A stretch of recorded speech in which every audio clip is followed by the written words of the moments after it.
saw you were playing. I mean, when is it ever a good league game? You know. That is true, I guess. Sometimes it's No. not. Hey man, if you go like 2-12 and don't win, I guess I'm just not doing the right things. Yeah. I mean, I've been back on league. I've been enjoying it. You've been But playing? um, like casually, I'm at plat 3 right now. But I need to wake up and get back into Emerald. Oh, you're way better than me then. I just stay sitting in gold. I just never get out. Man, it's all the same shit. To be honest, I like have no idea how some of these people got into fucking platinum. I have a couple friends that are like that, and when we play games Hmm. together, I definitely don't feel like they're the ones that are like carrying me or anything. That's for sure. Right, right. So Game's weird.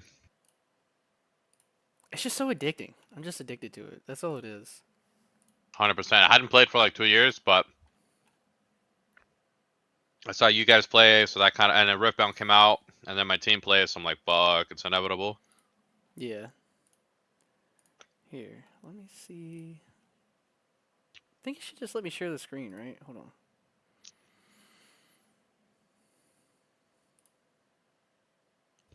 I feel like this would be the easiest way to do it, right?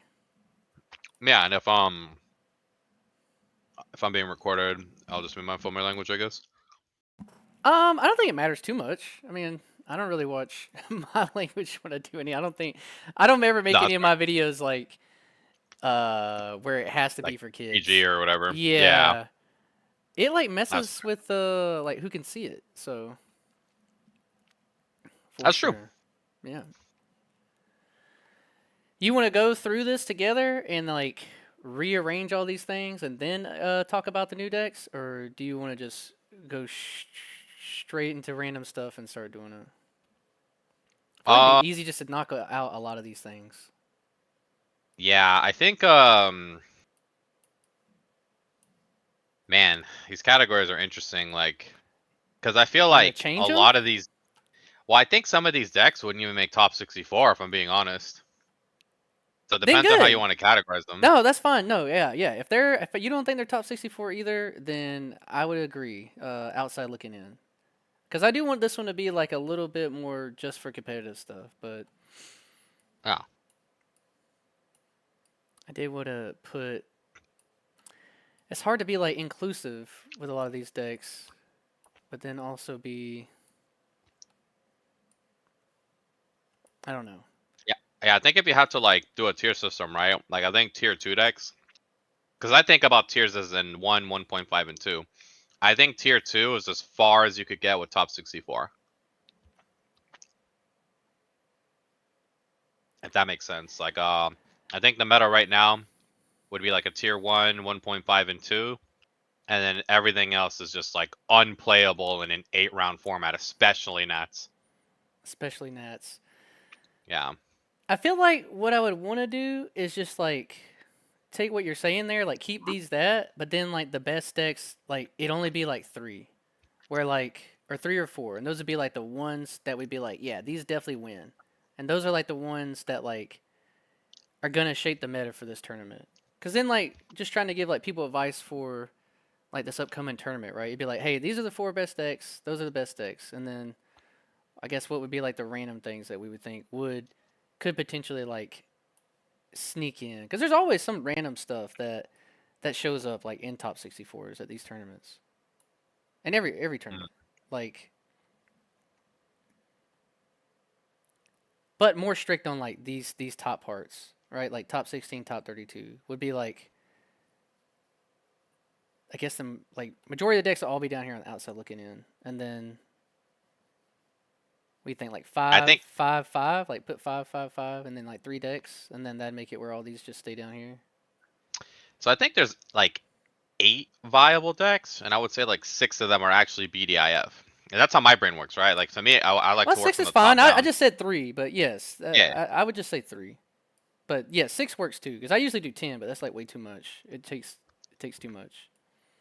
yeah, So here, let's just start with everything down. That'll make it easier. that makes sense. Yeah, and Yeah, honestly, again, these are just my takes. We'll do if there's something we really, really don't agree on, we both No. get like 2 S's, right? This is how I did a video Mhm. before with someone. So like you get to pick 2 S's and I pick 2 S's. And those could be like the ones if like I don't think it's surprised. Like I probably will pick Yusuke and be like, that's the one. If I'm gonna pick one random deck that I think could maybe like sneak in or something. Like we both get like one or two to be like, because some of our opinions on these are gonna be really, really off. Obviously, Yeah, that's fair. That's fair. That's fair. I think they think I'm a little more cope than you are about stuff, which is great. It'd be a good But back and I feel forth. like I have the opposite problem, right? Because some of the stuff I didn't believe in came to fruition.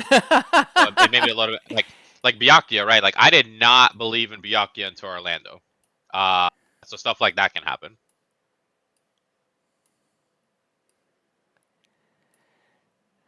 All right, I think we could do like IP, like the 2 new IPs. Put all those, or do you just want to start with best? You think going best Um, down? I feel like that would make it where like people would watch that part of the video and not watch the rest though. Like as soon as we do that, yeah, yeah. So, we can go to like the yeah, we two can do newest however you want. ones. Let's Yeah, do the you're two the captain newest. here, so All right, yeah, if you let's want to do do IPs, we can do that. the two newest Whatever you stuff. want to do. Let's do that. Then that way it's like a little bit. I think that's all the decks for them. Hey man, Xenon Oh, is cooking, bro. it's good. Where's I meant to tell you to try to add this I could fault. add it. My cope. I'm not saying it's like best deck in the format, but the high roll is insane and highly undervalued. Would have to be a yellow Megami. Oh, I actually Uh, just hit this off. uh, It's on here.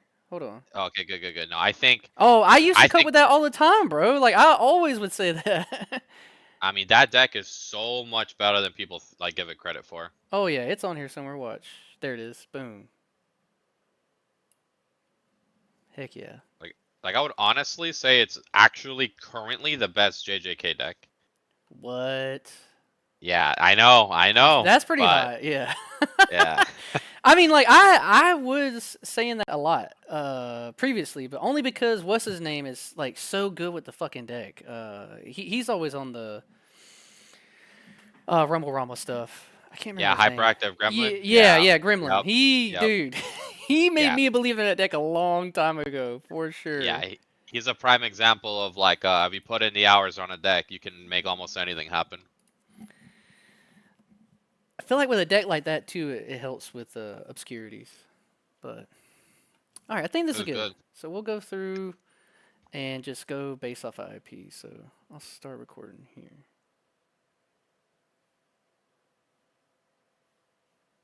I'll when I start recording, I'll do the intro separate, and we can just start talking about it. That's fair. And then Yeah. just to check in, those are the categories you want to keep rather than like tier 1, 1.5, 2. Can I change it? Let's see. I only Because put I the think brackets there. Let's see. because in my opinion, right, if you put top 16, I'm gonna tell you, Sean, all 16 are gonna be BDIF. So 1, 2.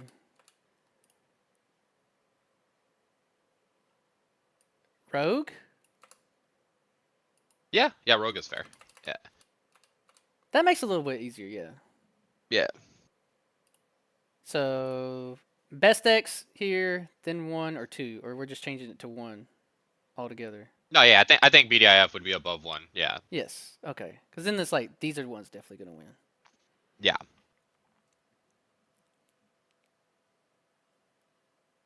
All right, let's get into it.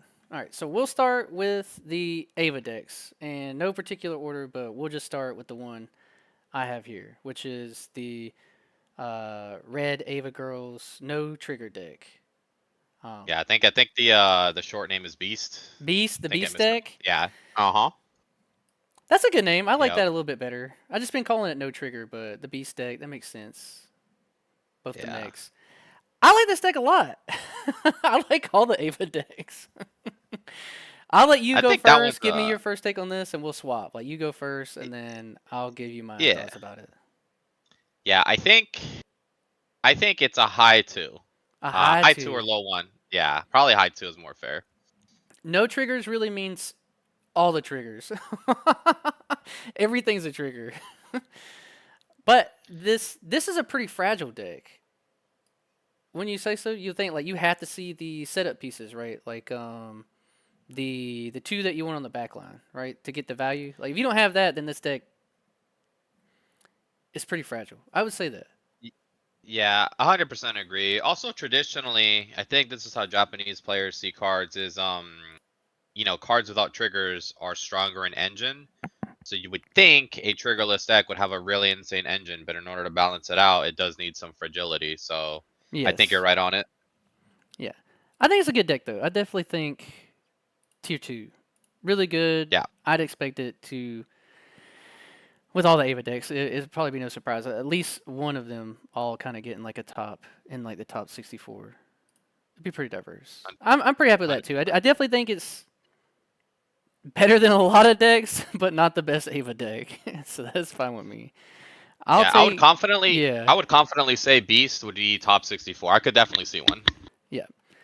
All right, I'll take the next one. I'll take the swing for the fences. This is a combo deck. So I think throughout a whole tournament, even though I definitely think like the high roll for this one is pretty good, I think it's a little bit harder to do, and I'd put it around the same level as that. I don't know if that's your same take on it because I've seen this deck do some crazy things with two double blockers early, get value off of them. If you hit a active trigger, you probably just win the game. It doesn't really care about like Kenshin kind of wrecks it, but then at the same time, like me and like Joey, I think are both like on the fences about like how bad that matchup is. I think it's pretty solid. I think he thinks it's pretty bad, but I'd put this around the same level as this one. What do you think?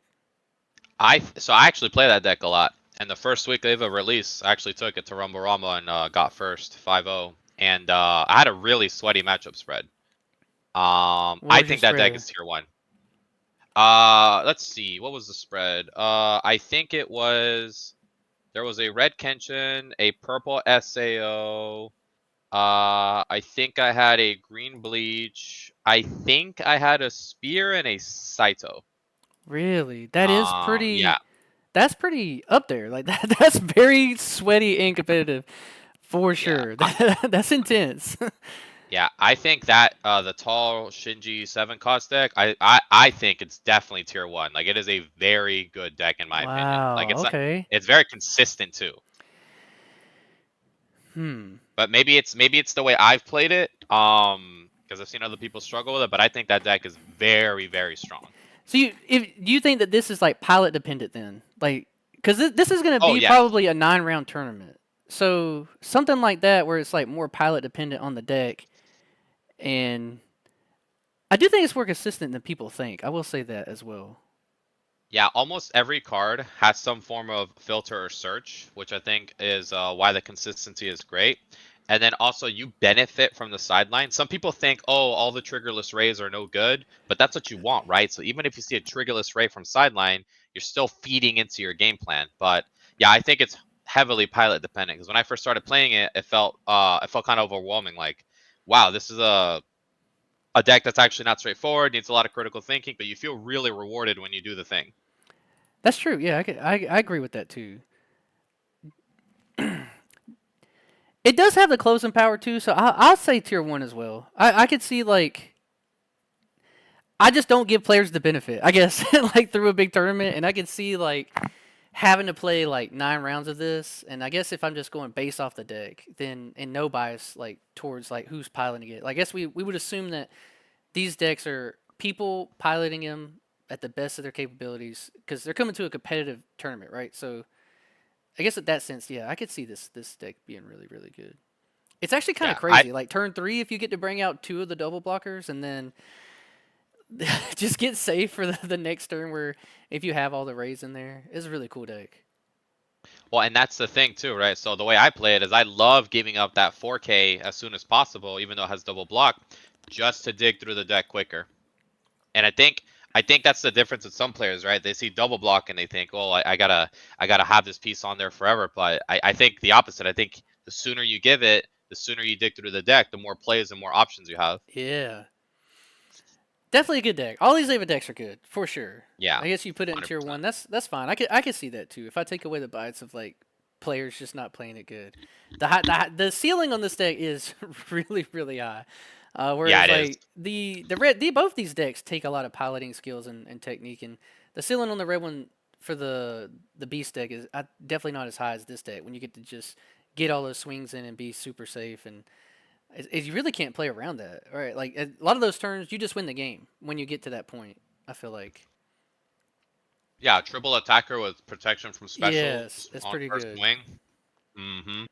All right, I'll go first on the boys. I'll skip this purple one and go to the boys because this is my pet deck from the set, and I like this one a lot. I like it better than no trigger deck, and I'll have to do like a deck profile for this one. So like in my deck profile for this, I run the spear in it as a 3 of, and then also run the wonder in the deck.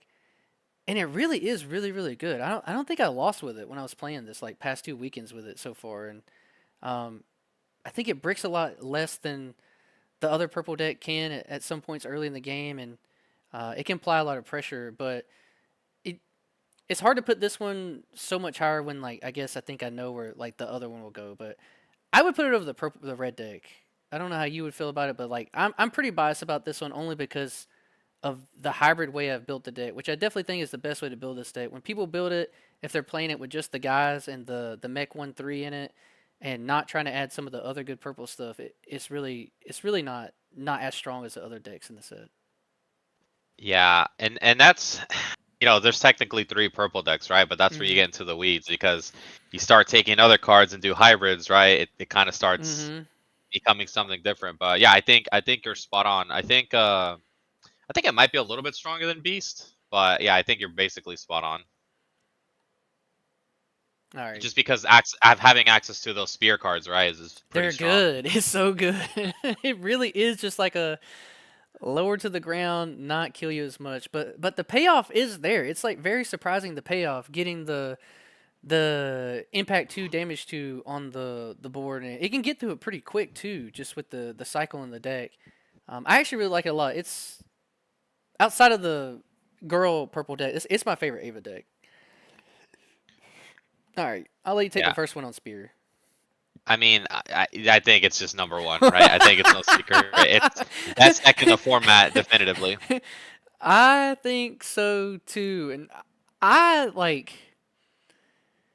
Why do you think it's best deck format? This is your one. You go first on.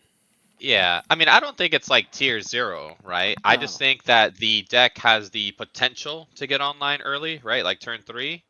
And then what does the turn three consist of, right? Like one 5K and two active 4Ks. Mm-hmm. And that's the beginning of your board, right?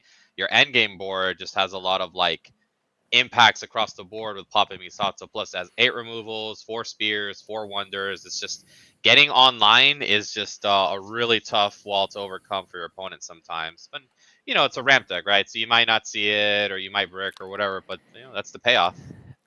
I think the payoff is so high that there will be a lot of people on this deck, but I don't think the conversion rate for this deck will look really good. I think there will be like a lot in the tops. They'll probably be like 4, like in like the top 16 or top 32, like whatever you want to say. Like I think there'll be like 4 or 5, but it it's not as easy to play as I think a lot of people think it is. You can misplay with this deck, I think, a lot on your energy line. Um, and I was like sleeping on this deck a little bit because it was definitely the deck I feel like I heard most people talk about coming out of Ava.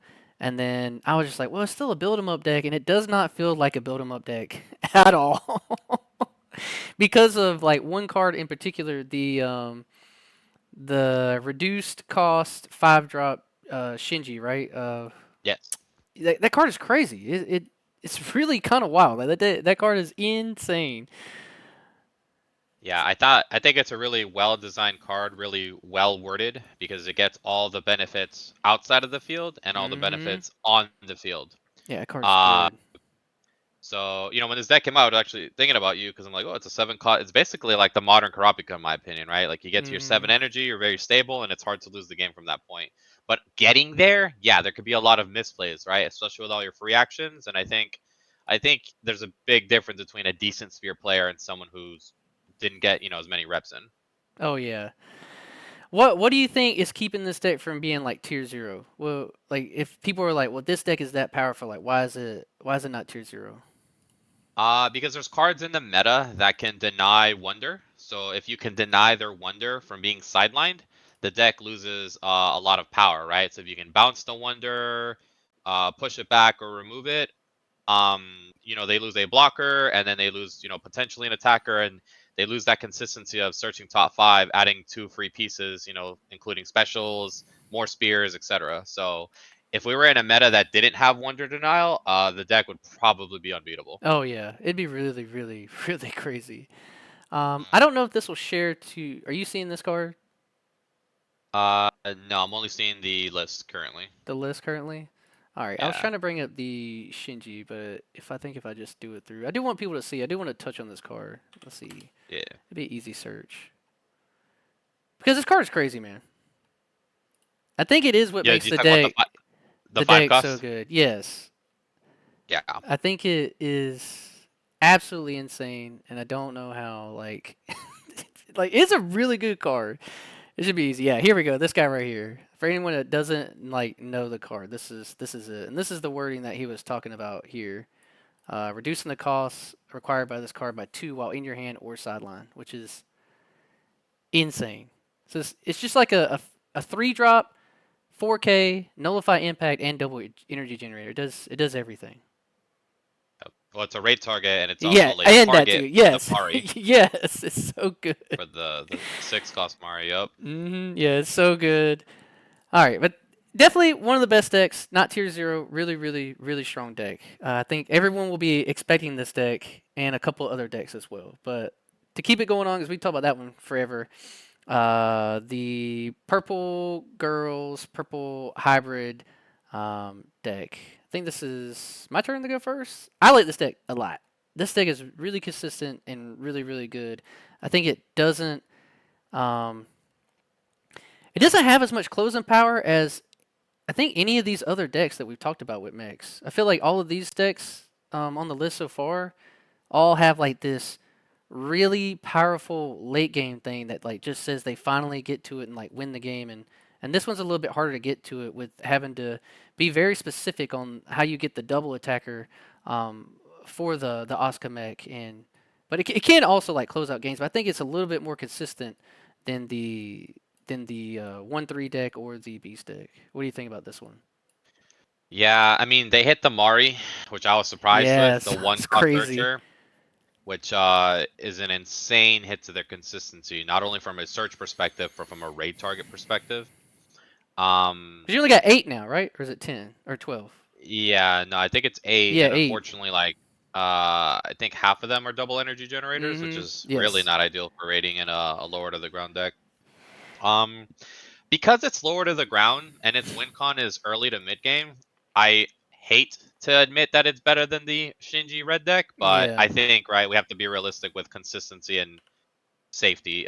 Playing a safer right deck. So yeah, I think it's ahead of the red Shinji. Okay. Yeah, I agree with that. I think it's a good deck. This is definitely one of my the plays in this deck and all these decks. I think that's why I like them a lot. They are very unique play styles and they make you think. And all the decks are really really strong, but you can definitely really misplay with the sequencing on this deck if you don't do the minus plays the right way, like before you bring out this particular like the Oscar mech and stuff like that, right? It makes you almost want to go into your 5 drop first and then go into the 4 drop, which makes the play patterns really weird. But it's a very Yeah, powerful and deck. then this is also one of the few decks where people have had to actually choose their order of triggers when raiding, when you raid Mm-hmm. over the other Asuka, because they can both happen at once. Yep. It's the 2 costs with the when rated choose an effect. So it kind of lets you effectively get that the clause for the extra attacks. Yeah, this one right here. Yes, that one. Mm-hmm. Hmm. I like that they make card like this. I think they need to make more cards like this in general. I think it's a pretty unique design. If this card had a Yeah. trigger, oh Yeah. my god, this it'd be crazy. Well, and That's what we were saying earlier, right? Like some of the best cards are the ones without triggers in order to balance them out. Yes, exactly. Yes. If this had a trigger and the deck had the searcher, I think this one would probably be the best deck from the set. Like Yeah, it would be consistent, BDIF for consistent. Yeah, sure. it would be, and it'd be like probably the best deck in the game. Like it's really, really Yeah, that good. All right, 100%. I'll let you take the yellow ladies first on this one. So Yeah. tell me first. So they got hit with the zero cost draw discard, which is unfortunate, right? Because you need that early game search. And believe it or not, it's actually come up where not having that early game Asuka, people neglect that their own special requires an Asuka.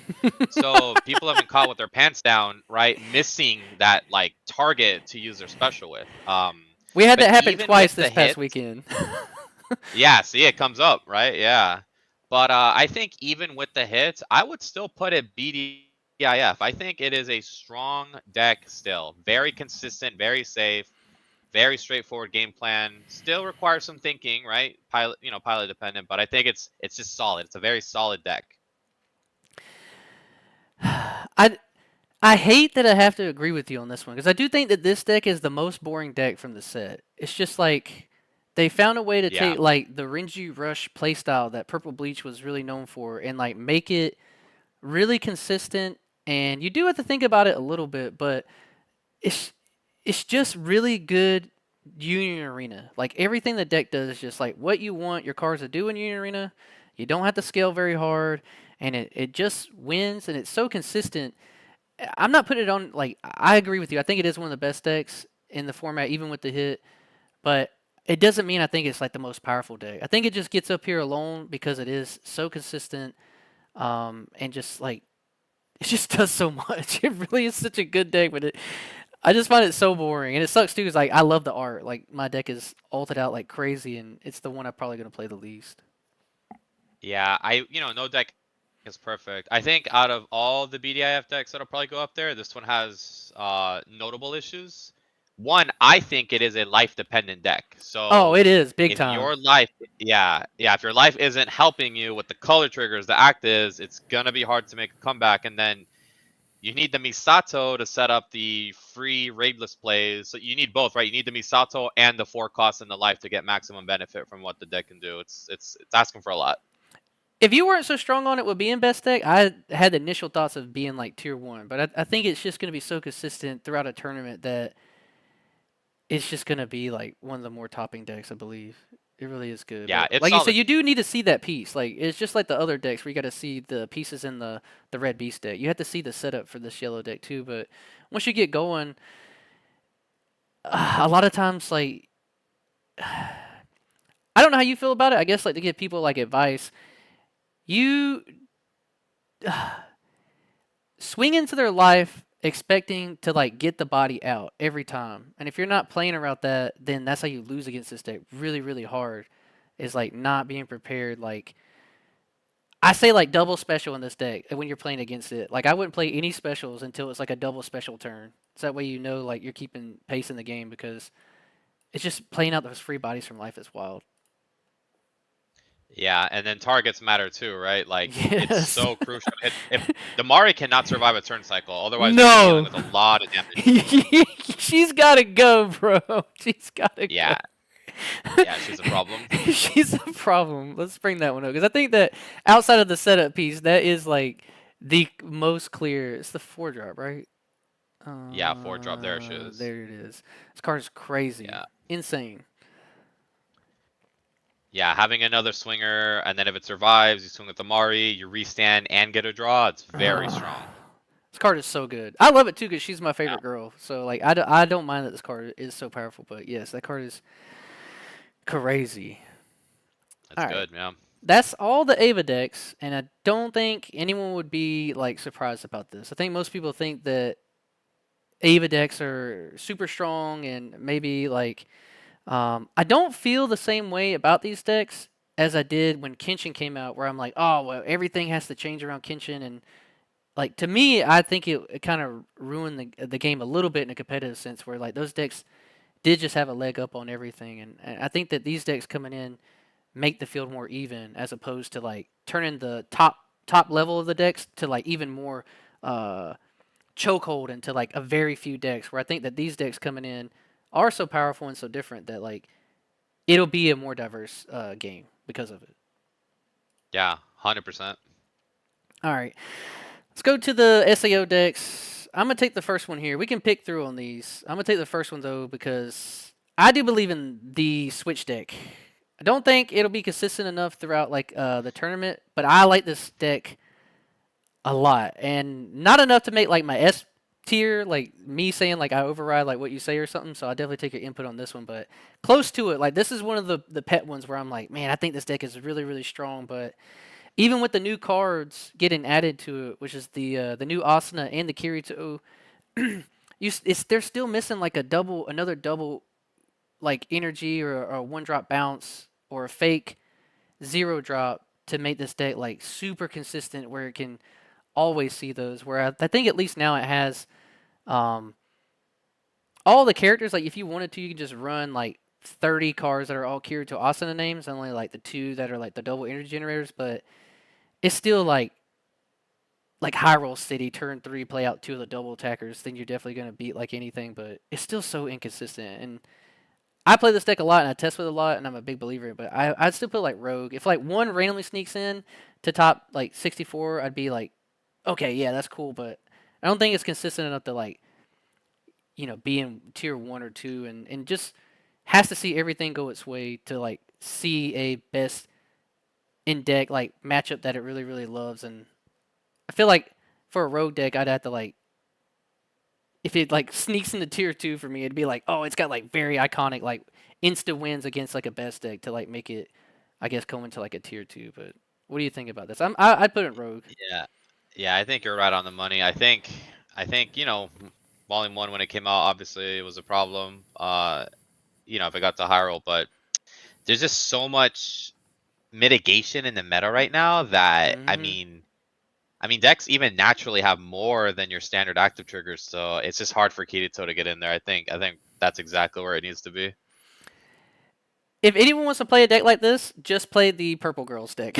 Like, because you get the double attacker, it takes a little more specific, but like, this is like an aggro deck too. Like, it can be like all like just rushing down with this double attacker if you don't even want to get the other effects. But yeah, what SAO deck do you want to talk about?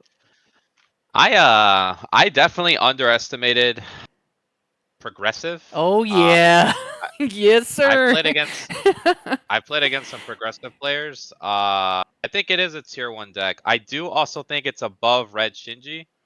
Not BDIF, just yeah, right there. Yeah, I think it's solid. I think it's almost like a modern Saito where the mid roll is still really oppressive, and heaven forbid they high roll, but it's fragile, but it's good enough where it has that consistency and strength even in just your average games. Oh yeah, I only had to play like 2 games of this deck, and it's really good. You just get so many good cards in it. It really is like way better than I thought it would be. I really didn't think it would be this good of a deck, and I think that the cards just do.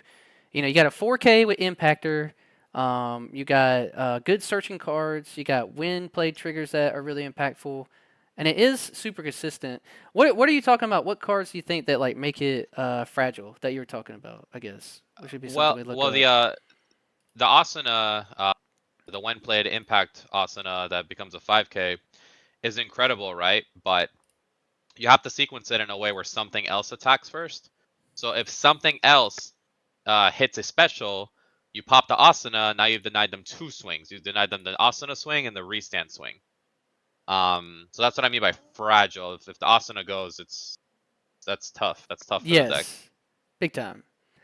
It just has so many like it feels a lot like a 4 drop rush deck, and that's just good enough too. Like we're just talking about the yellow Avas. Like that's sometimes that's just good enough to win games. Like just having more forecast um, than other people, like 4 drop bodies. I think a lot of Yeah, people are we sleeping about this. A lot of people weren't talking about this deck. I think when it came out, and this will probably be one of the ones that we have up pretty high like this. That I think you'd have to be like in the know or played against it or had other someone like who really likes this deck. I don't think it'll be represented very much. I definitely think it's. I agree with you. Like tier 1. I Um, think I mean, a lot of people have been playing it on online tournaments. I think they're starting to realize that this it's a bit of a sleeper deck. Honestly, we might have to circle back to it. I almost want to put it BDIF, but I think it's definitely ahead of the pack in tier one, like above the Wily deck, the Purple Girls. That's how much I Ooh, believe in that deck. Yeah, really? that deck is Wow. very strong. Yeah. I won't argue with you on it. Like I said, I think it is really. I think it's more consistent than the Willy deck because you don't really have Yes. to worry about the 5 energy as much, and your setup plays aren't as much as the Oscar asks for. I think a lot of people are going to miss playing tournaments with the Oscar, having to have already the two different types, even with the good raid card underneath. But oh, I agree with you there. Yep. I can see it. I can see it doing really well. I like that deck a lot. Yeah. All Very right, good. I'll take mine then. I love green snipe decks. That's all obviously like my favorite decks. And this deck got a lot of good consistency pieces. It's got a lot of another 6 drop raid, which it needed a lot. The energy output is a little bit easier, um, but it's not as good as I was initially hoping it was.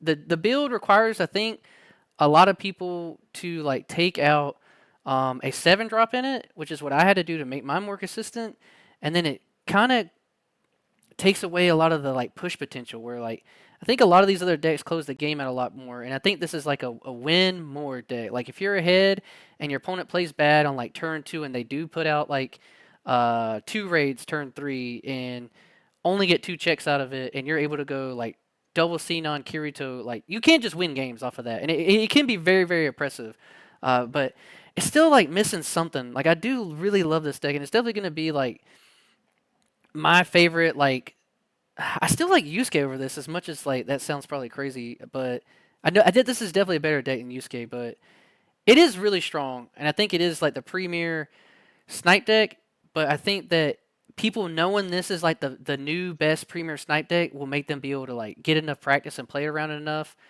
And I think through a 7, 8, 9 round tournament, it'll see consistency issues that these other decks won't have to. And I think it's still a good tier 2 deck. I'd be surprised like if one sneaks in top 32. I'd be surprised, but I would expect like maybe 2 in the top 64 or something. What do you feel about the Xenon Snipe? Yeah, I think I don't think this deck is explored enough because I have a Yeah. buddy who made me a believer. And I think a lot of people play the deck uh in a way that they think they're supposed to. So I think a lot of people play this deck incorrectly. I think it's actually right behind progressive. Right behind Uh, progressive. I think it's the best snipe deck in the game. Uh, right, yeah, right behind the. Yep, there she is. Yeah, I think it's the best snipe deck in the game. I think it's incredible how all the little bodies basically are like 2K, 3K, right? So it's a ramp deck that you almost can't even really rush. It has a lot of consistency with just kind of like the looking at the top. And then that new Xenon raid, So just being good. able to draw and It's cheat so out a good. body, the card is insane. I just don't think people are you know how when Green Saitama came out, people didn't really figure it out till like a month and a half in. Yeah. I think it's the same with the Xenon deck. I don't think people are playing it the way it's supposed to be, and once it catches on, I think people feel a little bit different about it. But I think the deck is fantastic. I do. I also do believe that like it is a powerful deck, and I love it. But I was just thinking like the matchups like aren't as like great for it into like some of these things because some of these other decks I think close the game out like a little bit faster before you're able to like stay on there. But I could just be missing out on like the amount of like big bodies that you play early that could maybe get in chip damage and stuff. But um, I'll meet you like in the middle because I was gonna say like here in between these two, and I'll put it like maybe one behind because I would put the Met Girls over it. Yeah, that's fair. That's fair. I Yeah, could see I would that. like meet in the And middle somewhere. I have seen game states where like people do have a hard time closing out. It just depends on what your opponent sees versus you. But I think it's uh I think it's incredible. I think a lot of the pros outweigh the cons. I do too. I love the deck. I'm glad to hear you lift it up a little bit then, because I've been a little dejected on it, just being like, no one's fucking talking about this deck, and I I love my Snipe Impact decks, and I think I just feel like it doesn't feel as much like a Snipe Impact deck. I guess it's just more of like swing 4K bodies, get the impact, or swing 5K bodies, impact, impact. And it's not as much about like snipe impacting all the time. I like as much as like I don't know. Like I would want like the green snipe to feel. I feel like just swinging in with 4Ks with impact, which is also just really really strong. The consistency of this deck is crazy too, though. Like with the new, like the search in and being able to draw and like stack your deck is really good. Um, I hope someone does do really well with this in the tournament. Yeah, I could definitely. Honestly, I literally could see somebody top 16 with it. That's how much I believe in the deck. Wow, hell yeah! All right, I hope we Yeah. see it then, because I love my snipe Yeah. impact deck, so I'd be really happy to see that. All right, next one you take. Oh, the Uh, a song has to be song. has to be song. Yeah, and I think it's BDIF, but I think no matter what we put up there, it might be like the back of the pack. Like I think it'll be the very last BDIF deck in there. Wow, that's so. I feel like everyone has such strong opinions about this deck and about like just how strong it is.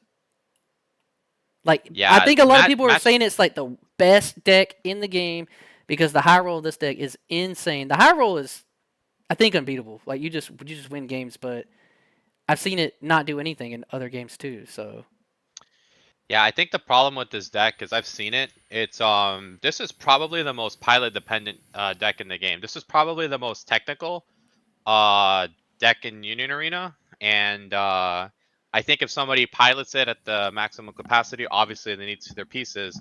It's a very well performing deck, yes, but I think the average player probably won't be able to perform with it in a BDIF sense. I can see that too. It's Levi had to spend a little bit more time on it than he thought. When he put it together, he was like, "What the hell?" And then, like now that he's played it a couple of times, it's like, "All right, now this deck is scary." And I see what's going on. I didn't even see the vision, the first couple of games with it because I was like, "What is going on here?" I thought it was supposed to be one of the best decks, and then I started seeing him play more games and like win more and more. So I think the pilot dependency is definitely there. And like I said, I've just seen a lot of people either say it's definitely the best deck, it's not even close, and maybe those are people that have seen it high roll just absolutely way too many times, and then other people say like, I play this deck and I don't get to do anything. Yeah, we might circle back and might put her in front of Asuka later on. That's how strong the deck is, in my opinion. But I think right now we're okay to leave her there. I think if we went off high roll, this deck is definitely. Like, I don't know if you agree with that statement I said earlier, but like the high roll in this deck is insane. Where I think it just does win. Like you just get so many Yeah. free. Like this deck, the game is action points are your resource, and this deck just says you don't play about the same rules as everybody else. You actually get to do like 6 things a turn if you really want to. It's kind of Yeah. crazy. One of my least favorite things to see in this deck is as the opponent, I see, I hit a special in their life, I lose a piece, and then they recur that special, replay the Kirito, Oh and now I've lost yes, another piece. yes, it's so crazy. hmm All So it's right, good. it is really good. I'll go with the next one. I'll do. I think I got Goddess on here twice because this is the new Lifa, so we'll just say the new Lifa will represent, I guess, the Goddess deck. Um, I like Goddess. I like how I guess like you were before we started recording talking about like Megumi as like a really like cool deck like that. Me and Levi have been practicing a lot, and this deck is it had like a really weird time period like um a little bit before like Kenshin came out and like a little bit afterwards where it was like randomly getting I don't know if you saw that in a lot of like the local webcam tournaments like a bunch of like got second or third finishes in the tournaments. Not really winning a bunch, but um, it's a really good deck. And it got another piece, and I think a lot of people aren't talking about this one as much because it is a pilot dependent deck too that I think is not nearly as easy to pilot as people think, like the whole taking your life aspect. But I think it is really powerful. But through a whole tournament, I'd have to like sit on this one. I really don't. I played it a bunch, but I don't know why I would play this deck going into a big tournament and expecting it to get like top 64 where there are just so many like damage 3 cards in the game. And even if it's not damage 3, it's like double attack 2, right? With the Asuka or impact 3 with the the Shinji and stuff. So I think it's just a bad metaphor, but I do think this deck is really strong. Yeah, I don't think there's much to say on it. I do think I have to play a couple games against it to learn how to deal with it against someone who's good at piloting it.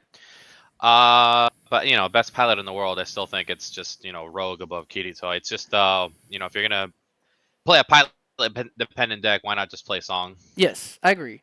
I think that the rogue aspect of this deck is a good spot because, like I said, even that time period I was talking about, it was like a rogue deck that I think just had some pretty solid matchups into some of the things that people were playing to like counter Kenshin, like the Toshi Yeah, and the Toto matchup. Like it does really really well in those decks because it doesn't care about you like tapping or pushing their stuff back as much. But really cool deck.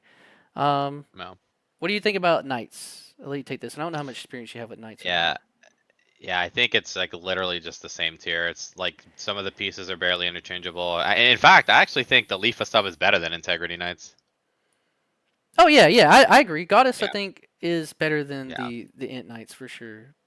It just Right, sucks right. because Yeah, like these are Goddess. really good Union Arena decks. So like when I go to make like this competitive tier list like we're doing, like being very like strict about it. These are all really really good decks, but when it comes to like the best decks in the game and like trying to like make it through 9 rounds, like which ones you think are like better. Um, these are definitely like I think maybe people who play these at their locals and like just wreck people with them all the time. But I do think they're really strong. The new cards for this deck, I built it. Like I built all the SAO decks and I've played them all on it. It just feels like good 4 drops, like the new progressive deck, but just not as good because it's playing with a lot of older cards. Where uh, the progressive deck is kind of literally this same deck, but new effects that are more impactful in the game. Right, 100%. But I don't know if you know about the turns with this deck though, where you're able to bring up all 4 of your raids and get the 6 checks in, and then on block turns, block out and get your first block for nullify impact, and then boost your board by 1,000. So then you have 2 5K blockers, which is like the peak of this deck. Like when that happens, but at the same time, like you have to block, lose a body to get that to make your other 2 bodies now like really really strong. And I think these other decks don't care about that. They'll just swing anyways. Yeah, and I think that's the strength of a deck, right? Consistency. Like, how many games does it take for that to happen? So, All right, let's switch up. Go to One Punch Man. Since you brought up One Punch Man, let's talk about the One Punch Man decks because I like these decks a lot. I think it's just the two. I really can't think of another one to have put on the list, but the green and the yellow. Like these are decks that have been in the game for a while, and even though it was NA exclusive, I think these decks got dropped a long time ago and didn't get as much time to shine. But they're all very powerful. I'll take the I'll let you pick which one you want to talk about because I played a bunch with both of these decks. yeah, I'll start with green. I still, when green came out, obviously it was a terror for a little bit, but it's just a life dependent deck, and it's just Mm-hmm. rogue right now. You know what I mean? These decks out there just have too much in their engine. So even if you starve them, right? Even if you don't swing at their life, their engine is enough to just close out games. I agree. I agree. I do think No. that these decks seeing everything perfect and one of these other decks just slowing down. That's where these decks like thrive. Where it's like you started off slow, and this deck always does what it does. And always see in like forums and like all the servers, like people are like still complain randomly about this deck because there's like some dude at their locals that won't drop it and then randomly like still beats some of their decks. And I think that's where a lot of the hype for the One Punch Man stuff still comes from, is like those Yeah, situations. it's probably in the head of the pack of rogue because, like, again, it's life dependent, right? So if they see the all, specials and king and the life, it's still really annoying Yes. to deal with. I mean, So and it still just has a win con, right? Like, it still just does the One Punch Man shenanigan things. Like, it can just yeah, still win games by doing that if it just gets there. I'll take the yellow one. I think that this is it's more consistent than the green deck, and I like it a lot. And I honestly would put it still above like these SAO decks. I'm pretty high on both of these One Punch Man decks as like rogue decks that do their thing and they do the same thing they've always done, and it's good enough to win games no matter what they go against. If something doesn't see like exactly what they need to see all the time, and I think that's where these two decks will just always be at. Which I like decks like that because they're just like inevitabilities. Like if someone's playing this, you know what they're gonna do. They either do the things or you win. All right, Goddess. That was all the One Punch Man decks. Let's go. Let's go Kaiju. Let's do some Kaiju action. I still like all mm, these decks too. I know this was the new hotness when we went to our regionals together, right? All these kaiju decks, and Yep. I think I think all the kaiju fans are fake, man. I hate to throw like a lot of people like out like that, but for all the hype that I heard for these decks, and I think they're all really good decks. So many of these players have switched off of these decks so fast that I don't even know if I call them kaiju players. I know that's like we all have like our favorite decks and stuff, right? Like you like to play certain things, I like to play certain things, and um, I don't want to say I respect people more for like sticking to stuff a little longer, but I've seen so many people drop off of these decks outside of like some of the diehards. Like I think you've seen like Joey play the blonde yellow girl. I always get her name mixed up. Kikoru, right? Yeah, Kikoru. Hmm. I think that this one, I'll let I'll let you touch on this one. How about that? I think I think Hikaru is definitely tier one, just because the rush build is pretty strong, especially in an Ava meta. She's probably, if I had to be honest with myself, some either in front or behind Xenon. Uh, That's interesting because I think she beats these two decks. yeah, she's probably, well, matchup spread is a Yeah, thing, like right? yeah, the matchup Yeah. spread into these decks. I think um sorry to cut you off halfway through your point, but I think that her matchups are really good into the like once we like fill this out more, we'll see like how much better she is into some of these decks that are here because she does just rush people down. Like this deck is really scary still. I hate when people play this deck. I'm gonna be honest. Yeah, and the more decks we put up there, the more I just start questioning the order. Like, Yeah, we I will. don't know. We'll go through Yeah, the order afterwards. We'll put them in here and try to yeah, get like some idea, but then that'll be yeah, like the end of it where we like yeah. really try to like Circle back. nitpick it. Yeah, Yeah, I'll zoom in on it too and cut out all this outside yeah, looking in, and we can just be right at the top and figure it out. yeah, But this deck is yeah. I think that's crazy. fine with it. I still think this deck Hmm. is like I've just seen so many people win so many games with this deck in situations where they should have been dead and out of it, but that stupid option card, I really hate it. Like I like I hate this deck so much because it just gets to play stuff out for free. It's so low to the Ign- ground, and it has a ceiling on a low to the ground deck like this that I don't know why it has it. Like, why does she get to like boost everything? Like, I don't understand. well, not every deck can ignore energy costs, and having that Yes. event that Oh does my is god, it's really so strong. stupid. It's so stupid. Yeah. This deck is really good. I'm not like a huge kaiju person. I intentionally didn't watch the anime so I wouldn't have to buy the set because I had to save up for a case of Ava. No, that's fair. Most people, most decks, their high rolls are either the mid or the somewhat late game. But this is a deck where the high roll is right at the beginning, just out the Hmm. gates, super explosive. So payoff is pretty good. I as much as I hate this deck, I play a lot of decks that I think are like decent into it too. Like you can break these boards pretty good as long as like you're a good player. I will say that. Like you always kill the Kikaru. And like the same thing like I guess if like we want to talk about the next deck too, like you always kill the lion, right? Like these two decks have like good ways I think to counterplay them. But Yeah. I'll touch on her, I guess. I like this deck a lot too, man. I could just be like getting beat too much by these into the particular decks I play, or like even like the ones I win against them. Um, maybe put this one if like I had to put it like behind these two. I definitely think the Kikaru is so much faster and more consistent than the other deck, and I'm like stuck between like wanting it to be tier two, or like up here, but maybe Yeah. tier two. I don't know. What do you I think I about think it? you're right on the money. I think it's right behind Shinji in tier one. I think that's exactly where it belongs. Yeah.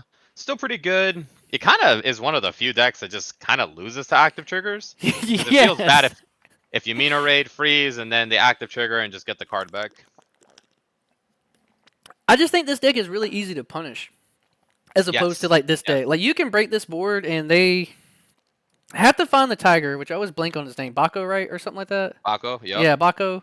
And it's just so much. Much rather see this deck than this deck. But if you don't see a raid or I feel like this one's very pilot dependent. I know this one's combo pilot dependent, but the lines are like there, and this one is like your impact on who you tap, what you tap, and what you're trying to keep tapping is very important. And the skill for this deck shows a lot more on people who I think spent more time on it. Well, the problem with that deck is there's no substitute for actual removal, right? And your Yes. only removals are specials. Yes, yes, yes. All right. This is my brother's favorite deck, Hoshino. What you think about Hoshino? I think it's good. I think it'll catch people off guard, the high roll with all the attacks that come off, but yeah, I think that's exactly where it belongs. It's still rogue. Yeah. I think it's Rogue. Still rogue. I would play the Switch if I was trying to play an aggro deck over this deck at the moment. Yeah, I agree. Okay. All right. The big Kaiju deck. The green deck that never was for me. Should have been everything I wanted to play in a green big build 'em up deck, but I don't like this deck. I know it's still a solid deck. It doesn't feel like the kind of green build 'em up deck I like to play, so it's part of the reason why I didn't play Kaiju. But it is a strong deck, and it's just something about this deck when I see people pilot it, and the lines are always the same thing every time. Like tap, untap, tap to draw, play the character. You either saw the 8 or you didn't, and if you don't see the 8, I don't think this deck wins very many games without the 8. And but if it sees everything in this deck, it can be very very impressive. And I don't know. What do you think about this one? I'm very torn about this deck, and I don't have a lot to say about it, to be honest. It's an interesting deck because like you do a lot of stuff or like for like Yes. no payoff. So it's either above or below Kirito maybe. I know Yellow Saitama is way better than that deck, so just behind Yellow Saito, honest Saitama. I can see that. Um, but yeah, I think people will be surprised with us, like on this one, like seeing us have these two decks above a lot of these decks because I don't know if anyone thinks about these two decks, but I know that they're good and they stay good. And if one thing will probably happen, like no way they have One Punch Man over all these decks, but these two decks are just that good. Like the floor for them is there, and then the way to win is it's just so consistent. well, and it's what you're saying, right? Like they have actual win cons, right? Yes. So there's no denying that. Hmm. All right. Let's go. I think I only put one Roppy deck on here. Don't know if that's right or wrong. I think this may have been one we skipped out on. I would say only the Yeah. yellow Roppy deck that's relevant, right? Wouldn't you, or do I need to add one? No, I mean I think the Dorothy purple is interesting, but yeah, Roppy's probably the best one. Or One of your boys Modernia. plays However, this deck, right? yeah, It's a flex uh build. I think that's why I didn't put more than one. Like it's just like yellow, you're playing like some of the same raids, and it got the same thing going on with like purple Ava, where you got a lot of different yellow raids to put in the deck. it's probably better than Green Kaiju, the big Kaiju. So Yeah. that's probably where I would put it in Rogue. It's the deck I'm most scared from that set. I've seen them spin their wheels and do all the impacts and do. It's just like a really consistent, like fun unit in a deck. I Yeah, don't. when it sees it, Yeah, right? when it sees So it, it's kind of scary. But like I've seen a lot of games where it doesn't do that also. So it's like okay, I get it now. I just got high rolled the first couple times I saw it, and then started seeing it go down. But this is a good deck. This is one of the decks like over all these decks. I would be like not surprised. I don't know why, but I think about the spreads into the tournament and like how low to the ground this deck can be, and it is really really consistent. It's one of the decks I always think about going into these tournaments. Like, what's a really really consistent deck that even like if you don't see the things where you pop off or the events and you get all your instances of impact and everything, it's still just a solid deck. I wouldn't be surprised if it like sneaks in like top 64 or something. Definitely not top 32 though. There's so many good decks in the game. yeah, I mean consistency is one thing, but yeah, the juice has to be worth the Yes, squeeze, it right? So does. it needs Yes. that extra oomph. All right. Let's do Demon Slayer. This goddess will be like the cutoff where we like throw things down that we don't think are rogue or anything here. Sure. What do you think about? I only put, I think yellow Demon Slayer brother sister duo, um, blue brother sister, the blue Miss Karnroji Tokito deck, and then like Hashiras. And I'll touch on the Hashiras. I only put this on here for like me and AA Ron because we love this deck, and I am a big believer in this deck, but it's not gonna do anything. It's not rogue tier. The game's too fast. Even with the new cards, it's not gonna top. I really hope and wish it does, but it won't. And I do like this deck, but I think there's some decks that do what this deck does without having to just play bad cards. Yeah, I think the most viable one out of all of Demon Slayer, no surprise, is probably Muzan. Muzan, you Uh, saw me grab yellow quick as I thought you were gonna say, but yes, I was trying to do this one last, but since you already said it, yes, that's why I kept it over here to the right. But yes, yeah, I think and Tanjiro's still solid, but Muzan, man, if Muzan could just be a little bit quicker, I think it'd be a scary deck. And I gotta be honest, I would probably put Muzan in the head of the pack of tier 2. I think it's whoa, head of the like a good Mu pack, yeah, really? I think a good Muzan player is scarier than Beast or the mid-range spear deck, in my opinion, just from what I've seen. I can see that. I just think that it's gonna take like if more people would on it were on it, I would believe in it more to get like a top 16 or top 32. But it is a really good, very scary deck, and I think how many like draw triggers you see in life matters with this deck so much. I've like seen Jared and me, him and I both pilot this deck a good bit, and you just have to see the draw triggers. You like don't want actives, you don't want any of the gets, like you just want to see draws, and like that helps the deck like so much more because then you get to fuel your sideline, and it really does have it's a very scary deck. I'm glad that you like picked it out of the Demon Slayer decks because I like this deck a lot too, and it's way more consistent than people get it credit for. Um, there's the new card that it got. I don't even know if like the decks that you're talking about play this one, but the ones that we do, I always forget his name. What's the martial artist demon?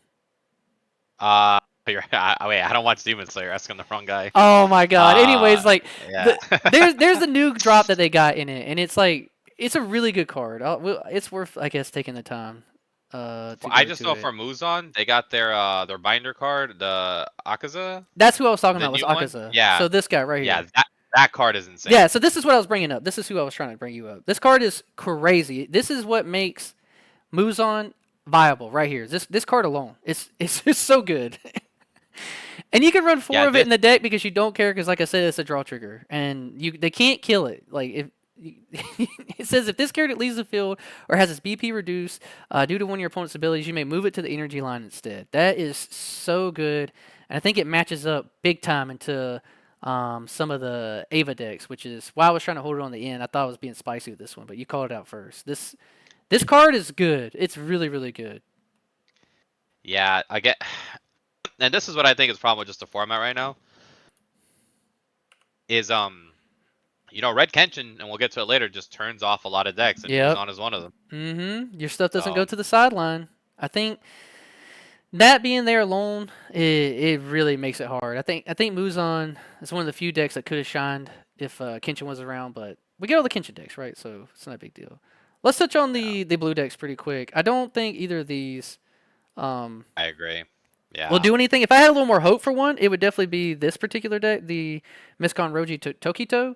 But it's too much setup for what the game is. Like I like the creativity of the devs with this deck using like equipment. So like we've not really had something like that in the card game yet, and it gives me hope that they'll start making stuff like that a little bit more. Characters just mean more than events on board unless your event is just absolutely cracked and means a lot like in the like dark triad deck like that is the win con for that deck so like obviously that right. site it means more but I like that they experimented with this kind of Nichiren sword thing and I appreciate the devs for doing it but I think it's just a fun deck that maybe high rolls you at your locals but definitely not gonna make it in a big tournament. Yeah, I agree. They're not gonna see play. All right, what do you think about the yellow brother sister Tanjiro? I think you're lower on this than me from how you grabbed Muzan so quick, but what do you think about this one? Yeah, this is where we're gonna do some reconfiguring later. I think I'm gonna. Man, that's tough. This is I one of the think more divisive decks, I think, in Union Arena. A lot of people have in the past, I guess, just to do some history, like best deck, one of the best decks, top 10, or not on their radar. And I understand why people think that, but what do you got to say about it? multi-swing decks are always good, right? Because they can kind of punch a hole in your opponent's board differently. It does have access to the yellow color trigger and new support. It's probably for now probably like way back in tier 2. Maybe it'll shift to rogue, but I think it's definitely better than a lot of the rogue decks. I think Base. I Go ahead. think this is like if anyone watches this or listens to this, if you want to play a rogue deck and like have a pretty decent time, I think these tournaments this would be like one of the ones like I would pick. This I like this deck a lot, but it is really once again like pilot dependent, and I wish I could take that part out of the deck like when we're talking about them, but it is a big part, and you not managing like your Nezuko's in this deck, like just having to have like um like this deck is different. Like this deck is kind of similar, where you need the dog out, right? Or the lion, whatever he's tiger, and Yeah, then Mako. Yeah, the yeah, tiger. and you need Nezuko out in this one, but like Nezuko is a raid that you want to have out too. So then you're like committing 2 cards where like it's just a little bit worse version of her with less control, a little more aggro, but like your random tag-along friend, which is your sister, isn't like just a base card that you never have to raid. So like she requires 2 cards, whereas the Baku only requires 1.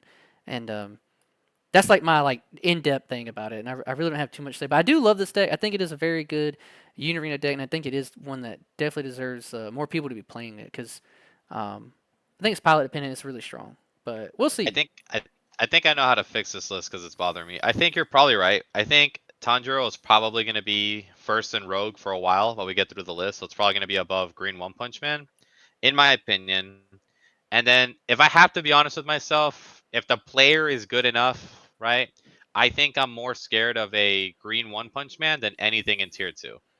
And that's I'm just kind of staring at this list and it's bothering me in that aspect. So I think Tanjiro goes number 1 in Rogue, and then Green Saitama for now is probably first in tier 2.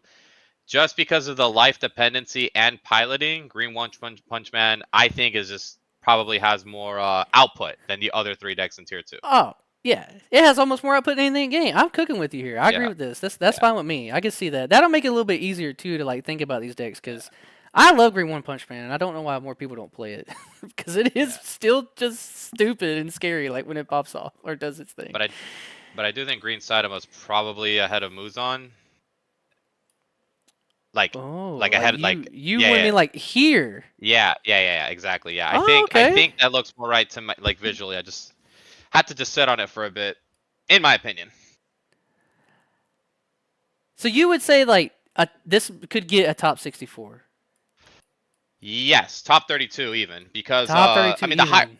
the high roll in One Punch Man, right? I mean seeing it turn 4 is just atrocious, right? Like damage 7 turn 4 is insane. The game's pretty much over at that point. It is. Yeah, it's so good. I Yeah. agree with you. I love this deck, so I have no issue putting it there. And we do always see one. I think in the one that we went to, there was a guy who was like me and just bubbled out on being top 64. He was like 3 spaces ahead of me at like 60, like 69 or 70 or something like that. And he was playing Green One Punch Man, but he had Well, a 5-3 record. So if he had not bubbled out, that's a top 64 finish for a Green One Punch Man. And I like it better into this meta than probably what was going on there, which was just Kenshin and Toshis and Totos and Saitos. So sweet, man. yeah, We getting a lot out of One Punch Man then. The yeah, for sure. meta-defining deck, apparently. Let's have a for fun one. I'll touch on my UU decks, and you can let me either fanboy about them or tell me I'm coping on them. I think that the Kurama deck is definitely not there, but I do think Yusuke's a rogue deck. Surprise. Yeah. At the end, baby. And hear me out. Right, so you're not gonna see as many Kenshin matchups, right? Like you're not gonna see as many red Kenshins, and we'll say me. We'll just say or a generic good pilot person into like a good Kenshin matchup, positive, right? Maybe someone else takes this. They're also a Yusuke fan, and they get to play against a lot of other decks that are trying to build up. You know, like some Spear, which I played this like 4 times already. I only lost once. Uh, Really, that's the main one? Because the other Ava decks really like shit on this deck. But that matchup is so good. It's really, really, really good. Like you force them to block. Like think about a lot of these like meta decks. If you force them to block outside of the like purple decks that want the value or the red deck that wants the value in the sideline anyways, if you're breaking their boards with the Kurama or Kurabara, which is also here, that deck not it's that's nowhere in. But I run it in my deck and it's just a really good piece. Like force block in the Ava decks, also a thing that makes them good into the meta. And I think with the Korobara package in this, like you're force blocking people, and then if you could control the boards, but it's just the same issue that this deck will always have, which is like consistency. And I'd put it above like the Kaiju deck, but I'll let you pick on this one. It's definitely going to be in Rogue somewhere for me, and I won't let it go out. But you can decide where it goes, I guess. Yeah, I think I can't remember the. It's a 7 cost USK, right? Is it always a 5K? It's always a 5K, yes.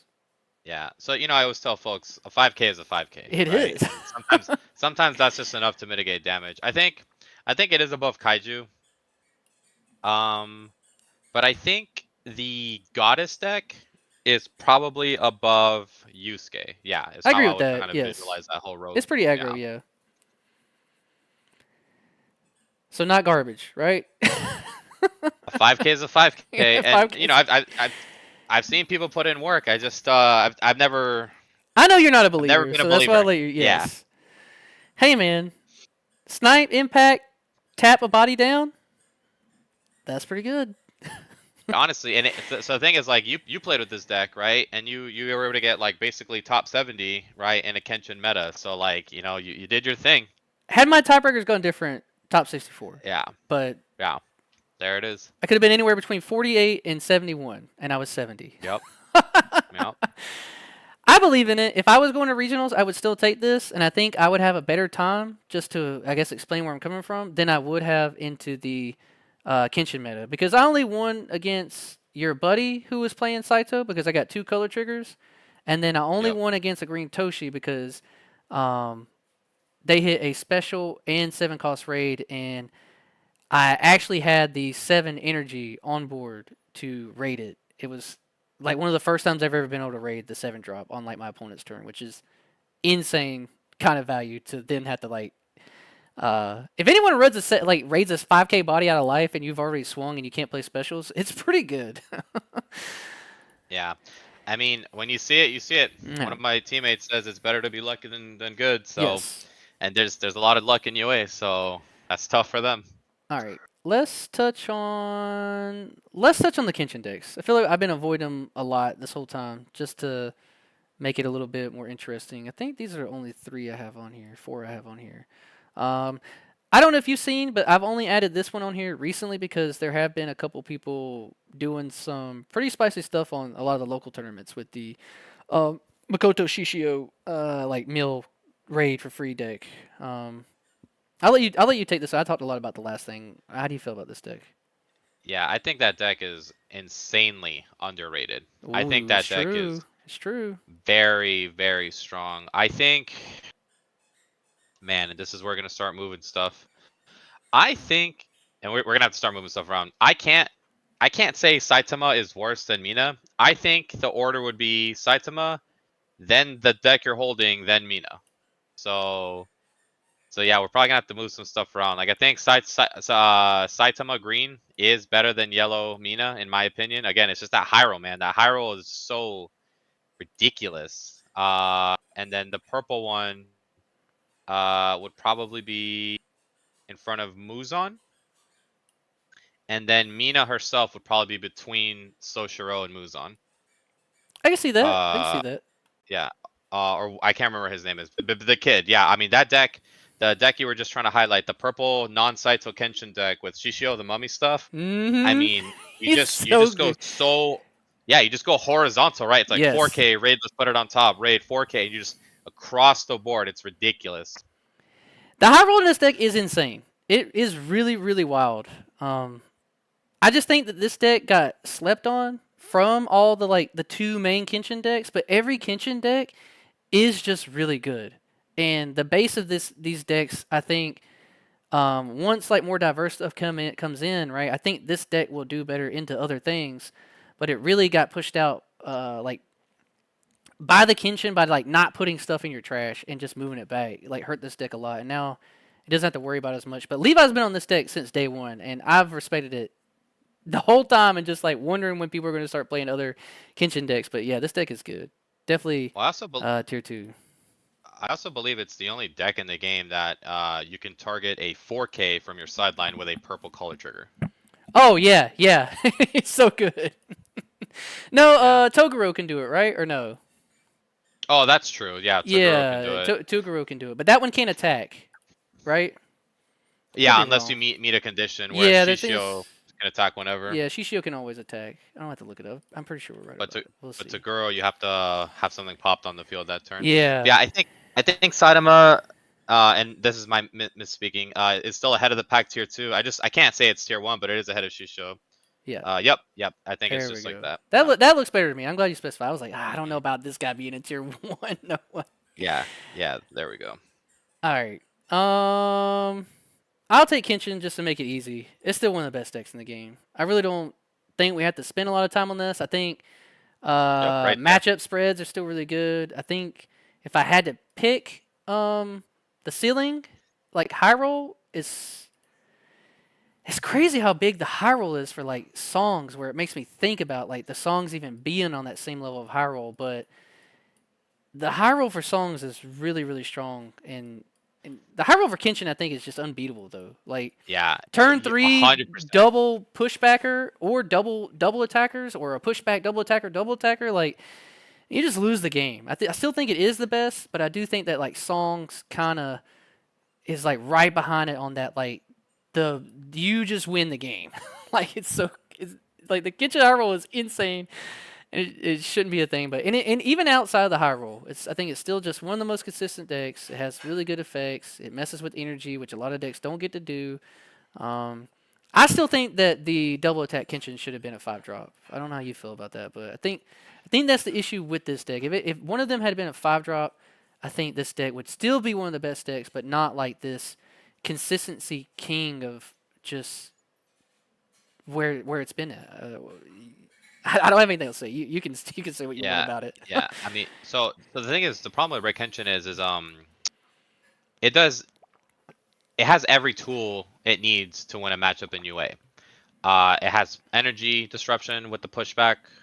It has sideline denial. It has multi attack.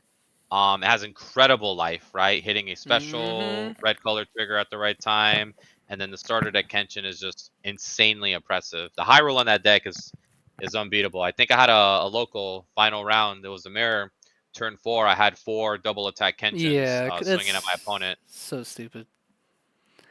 So it's also the only deck that can, and from my recollection, that can safely interact with the yellow girl's Ray card. The Ray card says that anything that would remove it from the field would result in you getting the effect, but a pushback doesn't remove it from the field.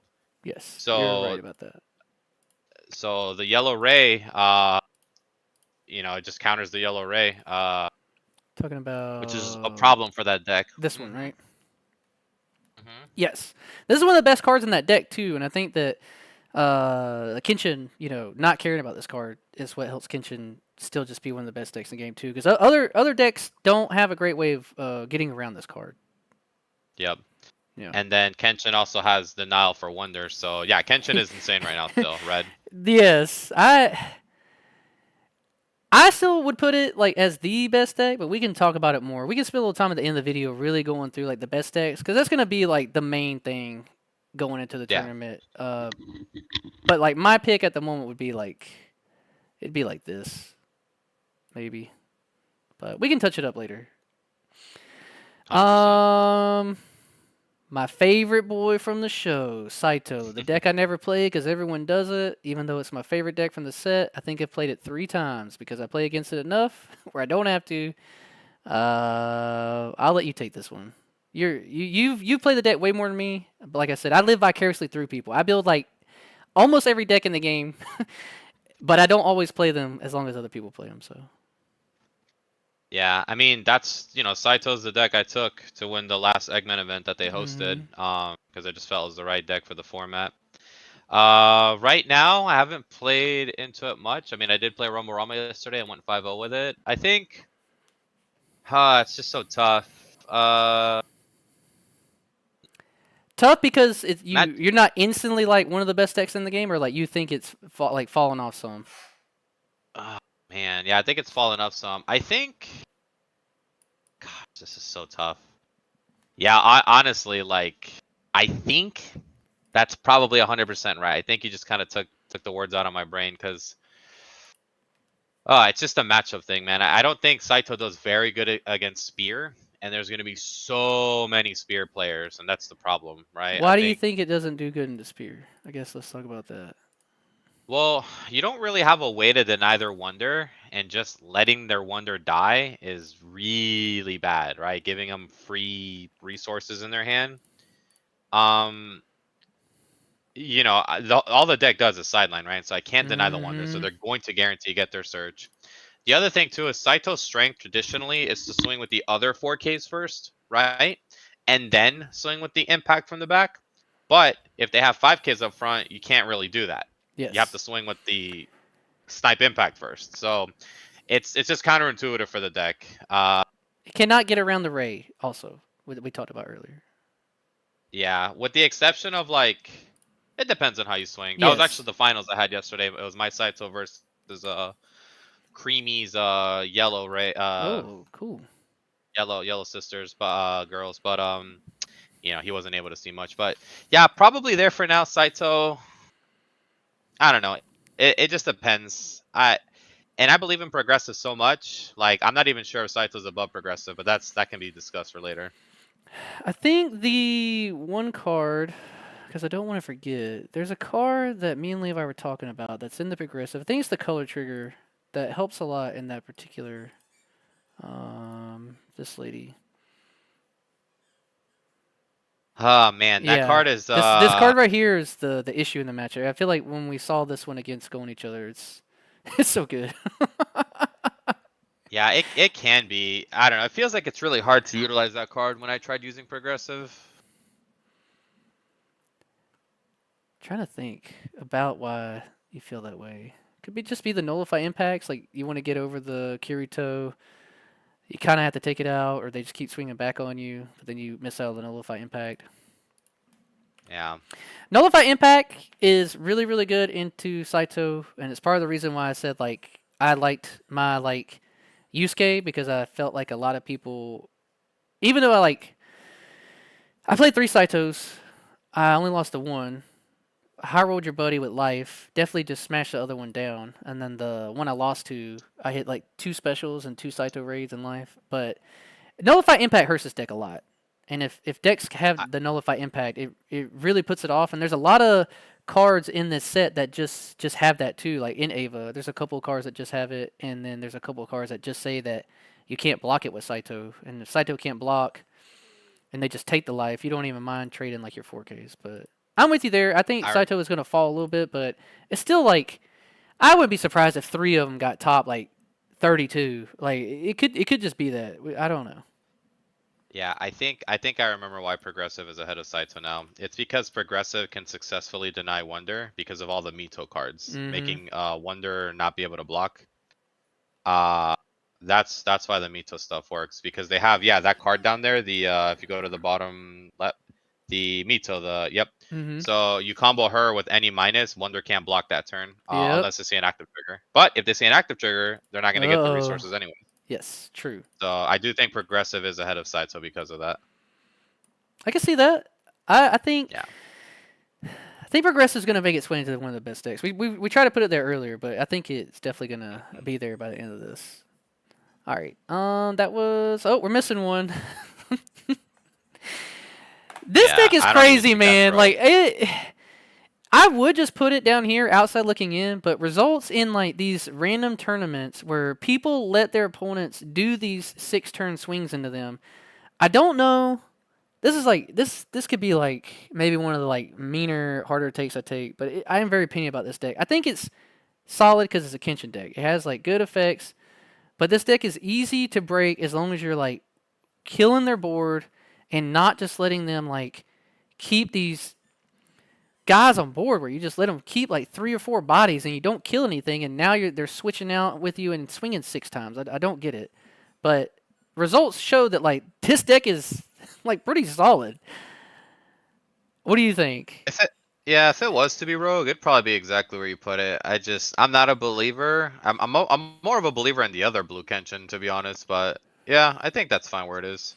Yeah, I can't not give the deck respect from like how it wins, but I can tell you I think I've only ever lost this deck one time, and it wasn't because they just got that 6 swing turn on me. I see people saying this all the time, living the dream with this deck, and I see somebody post about it. I've seen it in videos too, but like I don't know how people let this deck do that to them if they're like answering the board, right? Am I being crazy? Like this is Yeah. like it's one of the worst decks from Kenshin, and I just does have still have good cards, but I don't know. You just special every chance you get. Don't let him keep anything on the front line that's his name, and the it doesn't get to do that. I don't know, but we'll put it here. We'll put it Yeah. bottom row, right? Both of us like if it sneaks in, someone high rolled city all day, I guess, because. Six, like you were saying, 5K bodies are like 5K bodies. Six swings in a turn is 6 swings in a turn. Like it is kind of That's nutty. true. Yes, Yeah, that's true. I just don't believe in it as much. Like I'd take any of these decks to like averagely like beat this on curve, but we could be wrong. Maybe 3 of them show up. I doubt it though. All right, let's do. Oh, we went to Yusuke and I forgot about this deck. Actually, it was just in there. I don't know how I forgot about it. Let's go back to Yu Hakusho. What do you think about Toguro Brothers? Now we're. Yeah, deck has always been incredible. I would probably put Toguro. Oof, tough. You see where I'm hovering it. I don't know if this is your vibe, but like Yeah. I love this deck, and it eats. I. You can finish what you're saying first. No, I think you're hovering. I mean, it's definitely above Xenon. Ah, man. It's It's so good, dude. Like it's better now because, yeah. like I said, like more people will be on these Ava decks, less people will be on Kenshin, and the worst thing, like you could see early, like even the Kenshin matchups aren't bad. Like this deck sees what it sees, and it does the turn 3 damage 3, blow up your board -1,000. And I don't think it matters what the other person does. I think if you see what this deck does, it does its thing, and it really doesn't care about what anyone else does, unless your character like has some way that says it can't be BP reduced or like it just hard loses into like One Punch Man decks, like because they can't be killed or whatever. But I've always believed in Toguro Brothers, and it's my second favorite deck from Yu Hakusho, and I hate saying that it's a better deck than Yusuke, but I think when this deck sees everything and it does that turn, and I think it is better odds than people think. People think it's like 1 in 4 games, but I really think it's like 50-50 with this deck that it'll just do the turn 3 damage 3 blow up a board. But I think that's so powerful, and if it just does that, any deck is on the back foot in the game if your opponent does this to you. I don't know, like maybe that helps you like clear up what you're gonna say. Yeah. I think Toguro is probably higher than Kikoru. I really want to say Willie the girls, but we'll just leave it above Kikoru for now. Kikaru, okay, that's fine. I was gonna put it in between. I was Yeah. just thinking like throughout a tournament, maybe Kikaru like sees more things, but if we're just going like if all these decks are performing the same way, like definitely a little bit better. But that Well, the turn 3 dream is not. I don't even call it a dream. Like people, I feel like people meme on this deck, and it's not a meme. It's really consistent, and it does it in my games that I play.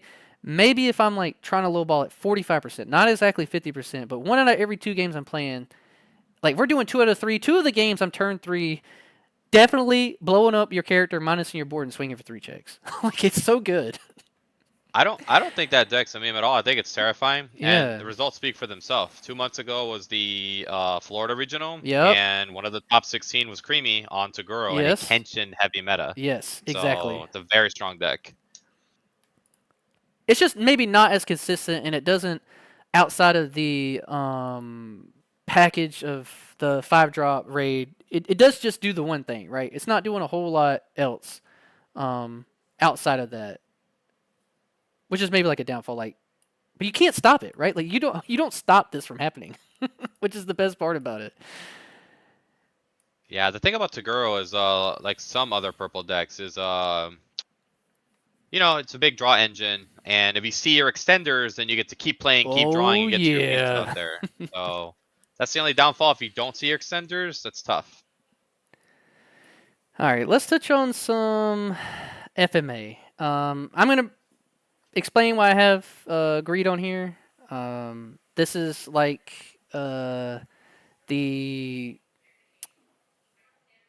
Demon Slayer deck, uh, like a cool rogue deck, but I think it has more legs to stay onto that. But I only put it on here out of respect of like our locals and people I know who play it. And this deck is really really scary. And I would put it like in. I really want to put it in rogue tiers. I definitely think this deck is pretty good, and people just don't know how to play into it, which is part of it as well. And I don't think people will be able to test against this deck going into, um, like this particular big tournament. But I don't know how much you've played against this deck. I played against it quite a bit. I don't think much of it. My teammates think pretty highly of it, Mm-hmm. but I I know just they don't see do. it. Yeah. Yeah. You think rogue then, or like not just outside looking in? Like you don't even think there's a chance. I just Man, think there's too I many mean, people that I respect also that like talk about this deck where like I can't not bring it up. And I have seen it perform very well, but it just seems like it's one every 3 games, and you do the cool thing, and you outvalue your opponent, and you put the 5K bodies in front of them and tell them to try. And I know, like, I think Joey's pretty high on this deck too, and a couple other people, but I'm okay with just throwing it at the end of the road because I really don't have too much to say about it. yeah, that's fine. I definitely think it's if these people believe in it, I think it deserves to be like at least down here for us to say like Rogue, and then not on outside looking in. I've seen it win some cool matchups. I don't really believe in it too much. Roy Mustang, what do you think about the Roy toy, the man himself? Roy is. This is tough. It's definitely going to be in tier 2. The only problem is where. I think. Yeah, that's probably right. Because again, removal is removal. So I think that's where it belongs. It's just, same issues it always has. You need to see both pieces, and if one of them gets removed, you better hope you can replace it on your turn. I think that Roy found a really niche spot where a lot of people were playing Roy, and I think based off of the volume of people on it in that particular meta where he was just kind of wrecking stuff. But now people know just to take out the Rizas, right? Like you just kill Riza, Roy doesn't do anything without her. But I do think I would find it hard, like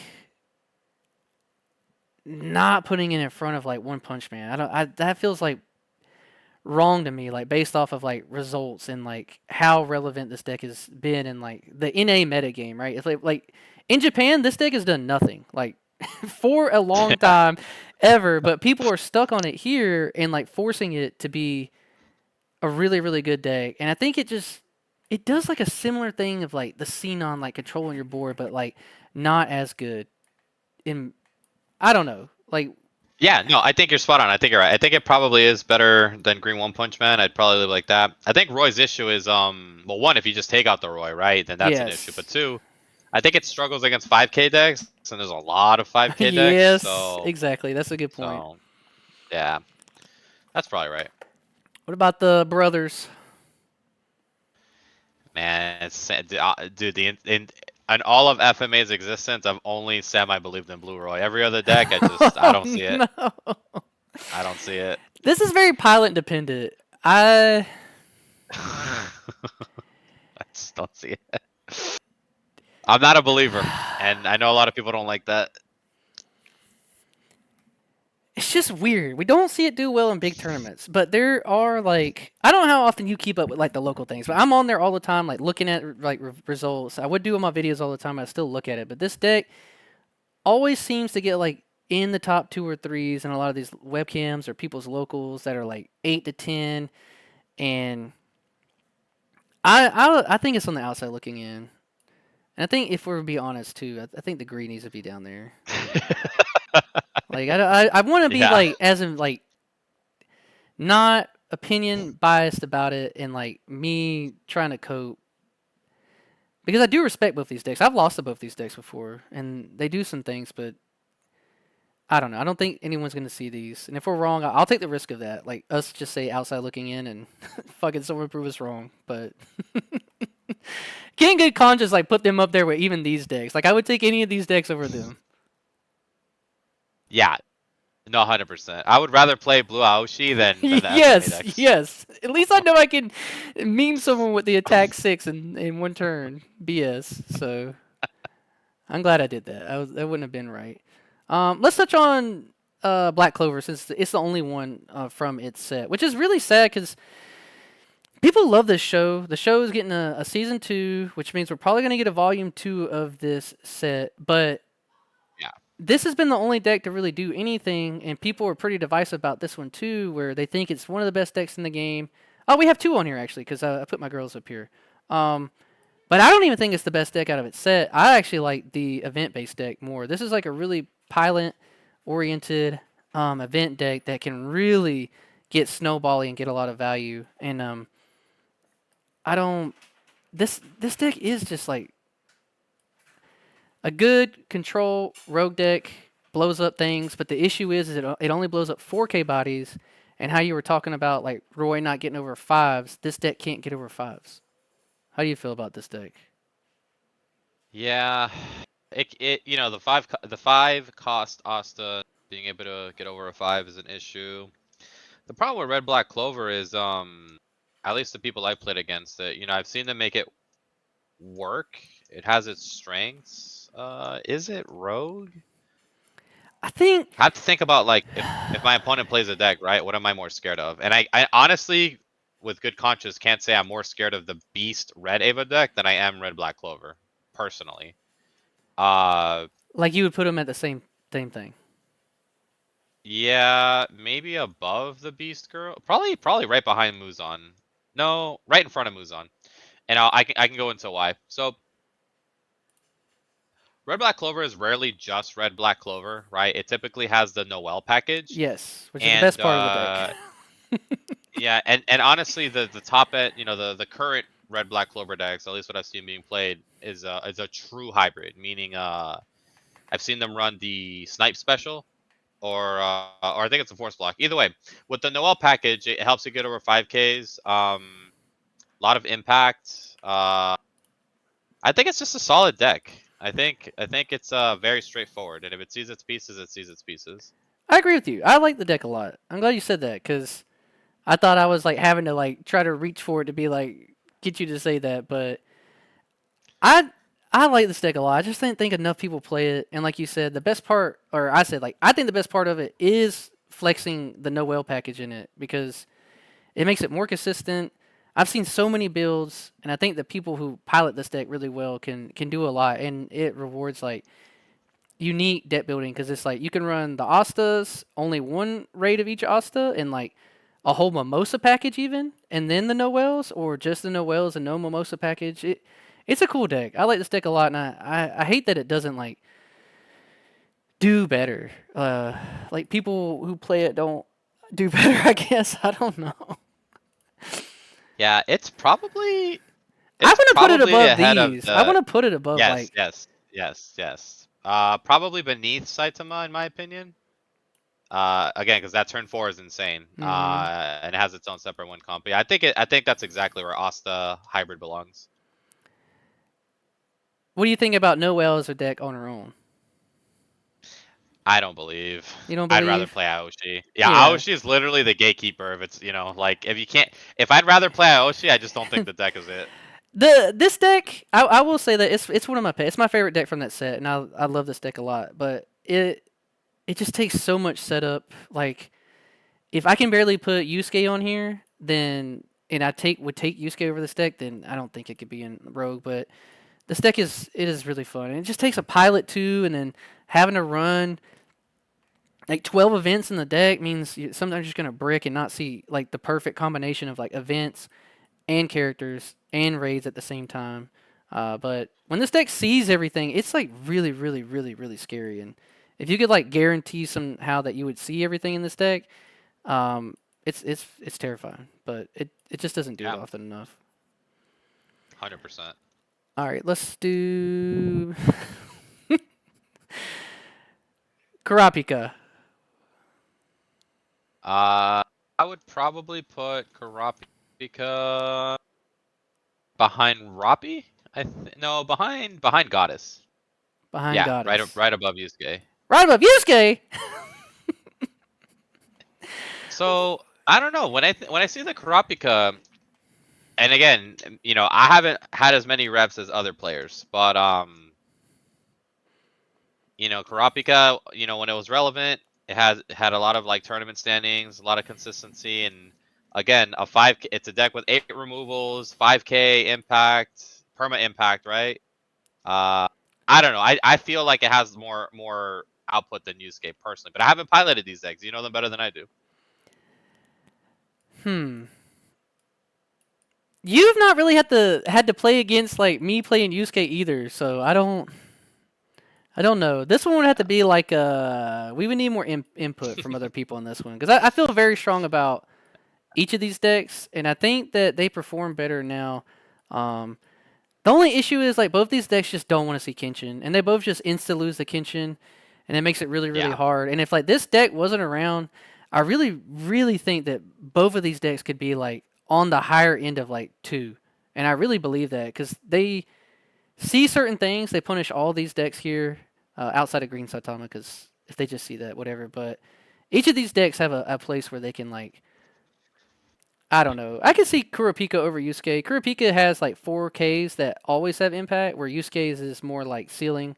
Kurapika can never snipe impact and tap something and make sure that my other guy is going to also get impact, whereas Kurapika's more just himself, like always keeping impact and just really strong card.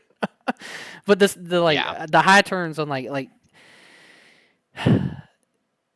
Yusuke has a 4-drop raid, and I can't say that like Kurapika is better than Yusuke based off of that alone. Like he has a raid that says impact and draw 2 trash 1, which just makes him more consistent. And if like you believe that much in that's like fair. Kurapika to be here, I would like throw Yusuke like up here. Like that's like the power. Oh, That's like okay. the power scaling of to Yeah, be like up here, like right behind this because it is super consistent. And you just said like force block, right? The Kurama makes you force block. It has nullify impact, uh, snipe, impact, rest, impact on a 4K that lets you draw a card. Um, it's better than Kurapika. They can't be next to each other. I definitely could say that because these are my two favorite decks, and Yusuke has more legs to stand on than Kurapika. So either Kurapika has to go down, which I'm fine with doing, or like I no, don't no, know. yeah, right there, exactly. Just put them next to each other. It's You're just fine. trying to appease me.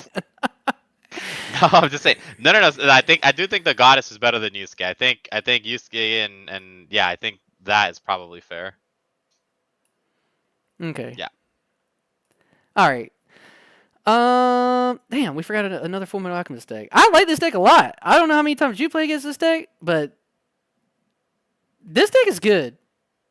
I like I'd really, rather play really. Ioshi. No, you're lying. You I are promise lying, you. bro. No I'm way. literally not. I do Oh not my believe in god. Bradley. Oh no.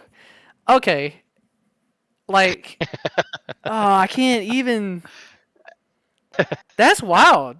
That's wild, dude. Why? Like, I guess like you tell me like why you don't believe in Bradley. Like to where is like not even rogue. There's no way. Well, well, like if you don't see Bradley, right? What does the deck do? Okay, so I think that the decks that everyone else play are the bad versions to play the deck. Okay. My Bradley is not the same that everyone else Bradley plays, and when I see Bradley lists, I get very very confused because those Bradley lists run like Kimberly and everything, and I think that that is the wrong way to play the deck. I think the deck is like not this Kimberly because it makes you too much of like a ramp into like 5, 6 drop cards and brick more often. And I get a little spill here, and I think the deck is just these 3 raids like Envy, Lust, and then King Bradley. I don't think Kimberly belongs in the deck at all, and this is like a people flamey whatever.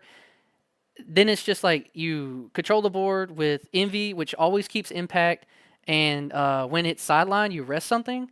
So it's always a damage on board for the turn, and then when your opponent goes to attack, it takes 2 cards out. So either you take a life, or you take my character and I get 2, And then when attacking, it lets you cycle, which lets you then later do the same father play package that the other decks do. And then Lust is just like a draw engine that lets you draw two, trash one. But if you have 10 or more, you just draw two, draw three, trash two. And when sideline, it gives you back a piece to your hand. And that's like my quick spill. I don't know if that like changed your mind on it at all, but I think the Kimberly is bait, and the people who play it are living for like high roll like Kimberly, King Bradley. Which if you're trying to do something like that, you might as well play like one of these other build them up kind of go for damage games where they're like dreaming to get that every turn. Which I've seen like people randomly do in videos, but Yeah, I think what you said is correct. I think the better King Bradley builds I've seen, have the early game with the Envy and the Lusts. It makes a lot more sense. It's more stable. On the list, if we had to like look at it, it's probably, I don't know, it's probably scarier than Uscape and not scarier than Rappi.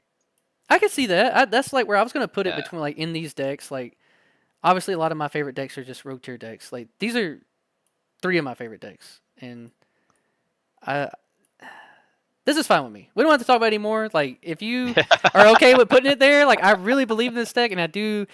I've seen people win. I think Joey just did it right. Like in one like his first game of the tournament y'all played the other like a couple weeks ago, he had it, and he was able to play like Kimberly double Bradley on turn 4, which is like living the dream, and his opponent only hit him for like 2 life or something. I don't know. Not to take anything against him for piling deck. Like he knows what he's doing with the deck, and that's definitely like a Yeah. way to do it. But that's like living the dream, and I think he still went like 2-1 that day, right? Like it's like I don't know. I really have strong opinions about this deck, as you can tell. But we'll go to something else. I do think it's a good deck. I think the choice builds are you are chasing the highs, or like me. I just want to play with good cards in my deck that always do something. Yeah, no, that's fair. All right. What do you want to touch on next? I'll let you pick. So all of these down here on this bottom row are out of the picture. We still got all of these. So we got like JJK. We got Bleach decks. Um, this is technically One We Punch could Man deck, but we'll put it down here. The Esper Sisters. Like same thing with the Event Girls. Yeah, we could probably do Toto. I think Toto is ahead of the pack on two, just because of its place in the meta. Just yeah, like ahead of the. Mm, Oh, I was thinking tier 1. You think tier 2? Well, I have to think. Yeah, I it's probably the spread it's pro matchup spreads are so good for Toto right now.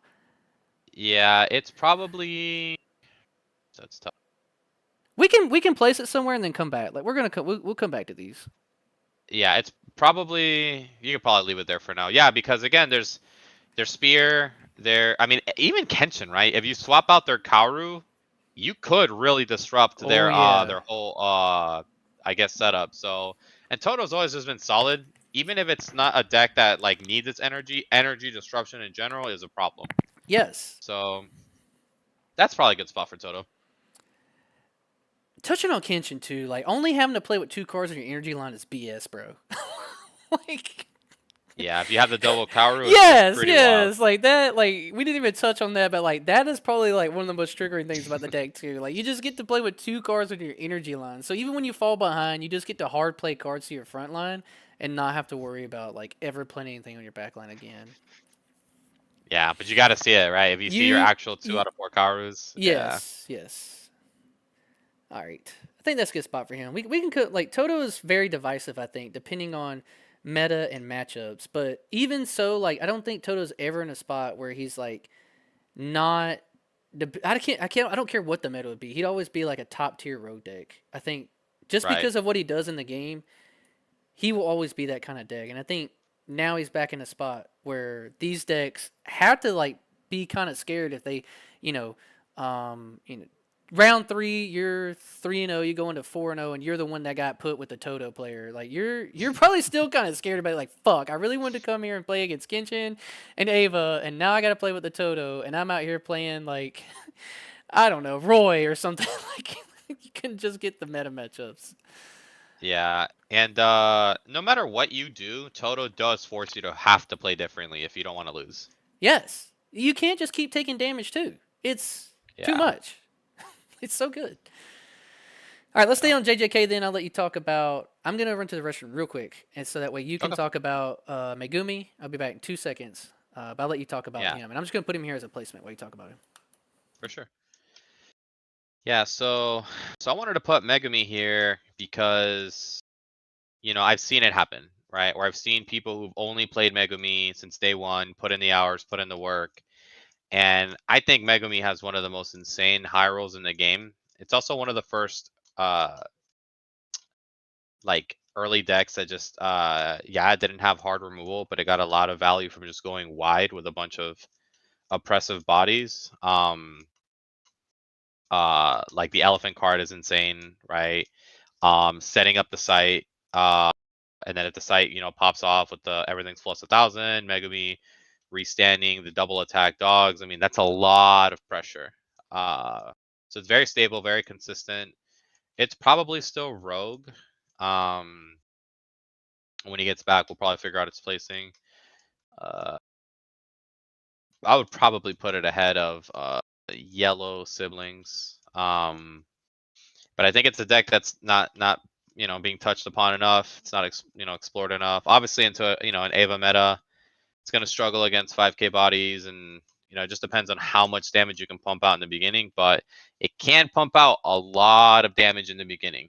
It's one of those decks that can really play and cycle through its cards. All right, I'm back.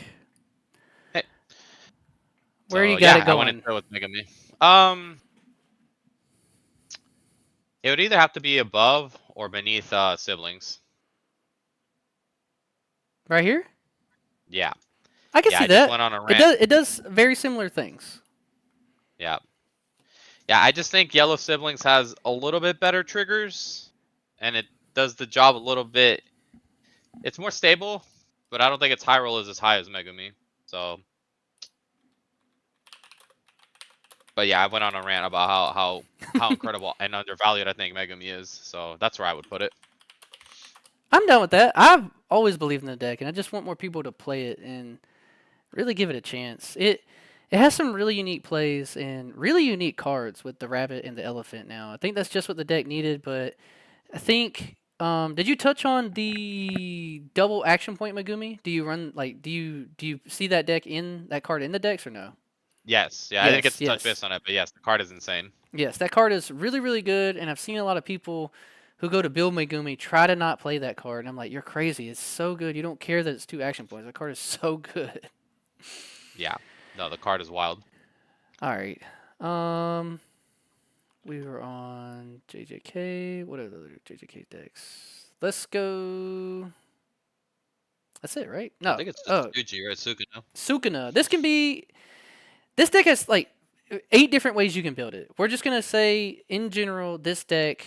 Uh, just good blue JJK stuff. This can mean you're running the big, humongous in-game new Sukuna card. This could be you're running Yuji and Nanami package. This could be just Nanami package that runs Yuji raids in it. It could be so many different decks, but I think the best version of this deck is the simplest version of this deck, which is just the Yujis and just the Sukunas that are the 4 or 5 drops with the Searcher, and you're still just trying to do that snipe, impact, get value, and just win off of your triggers. How do you feel about this deck?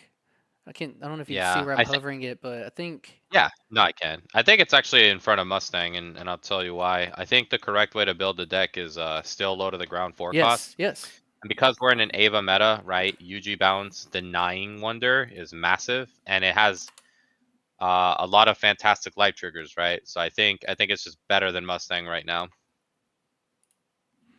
I agree. I like.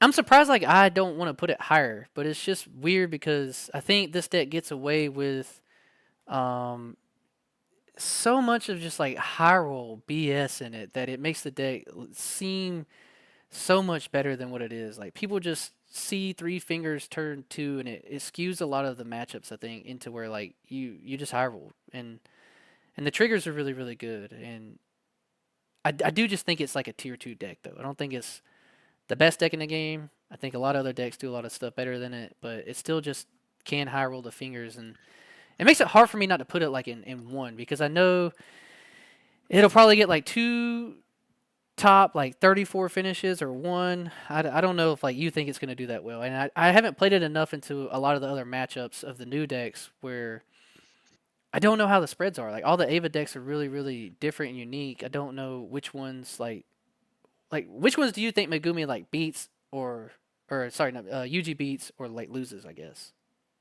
Yeah, I think it does great into Spear Yeah, because that's you the can just main bounce the one. Wonder. Mhm. Yeah. That's like I think why I feel against like it needs to girls, be in tier 1 because this matchup is so good. That's like what I'm trying to argue, I yeah, guess. I don't know if it's tier 1. So, I mean, every You regional, bounce this one, you bounce the double blocker, don't get yep, the thing. You bounce in here, the yep. wonder, don't get the thing. Well, This one doesn't care as much, I guess, but like all the other ones, the bounce is kind of crucial. Both the yeah, I mean reds, yeah, even the the yellow yellow, girls, right? Like yep, mhm. if you bounce the Mario or whatever, they have to waste a turn replaying it. But and every regional, there's been a blue JJK top 16, top 30. Like every single regional, Yes, there's been a top always. blue JJK. It's is it there? It's so tough. I think Yeah, I think it would it's have to be probably ahead of above these two, like, cause these yeah, two do yeah, the things, but maybe not often yeah, enough, and the matchups no, aren't as good. But I think into the meta yeah. right now, like, I wouldn't be surprised. Like, this could be.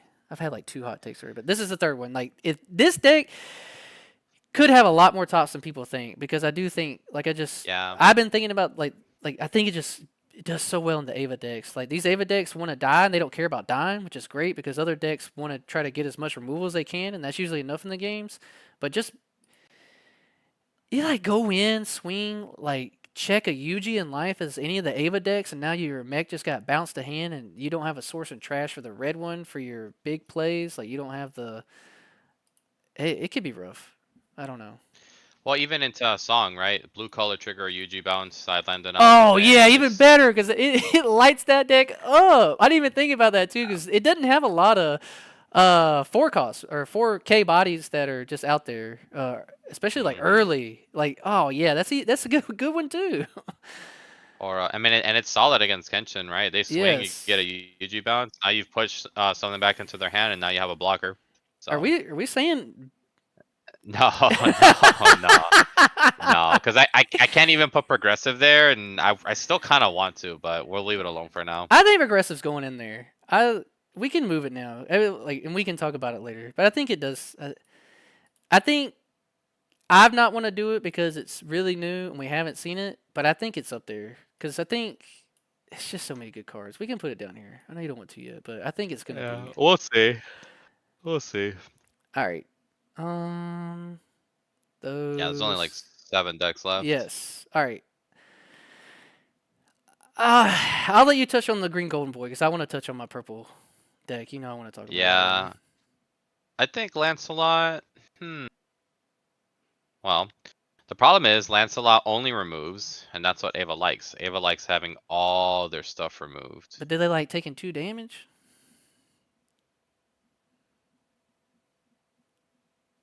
Lancelot is probably. Hmm. While you're thinking about it, In this I'll setup, talk about it then. I think that yeah.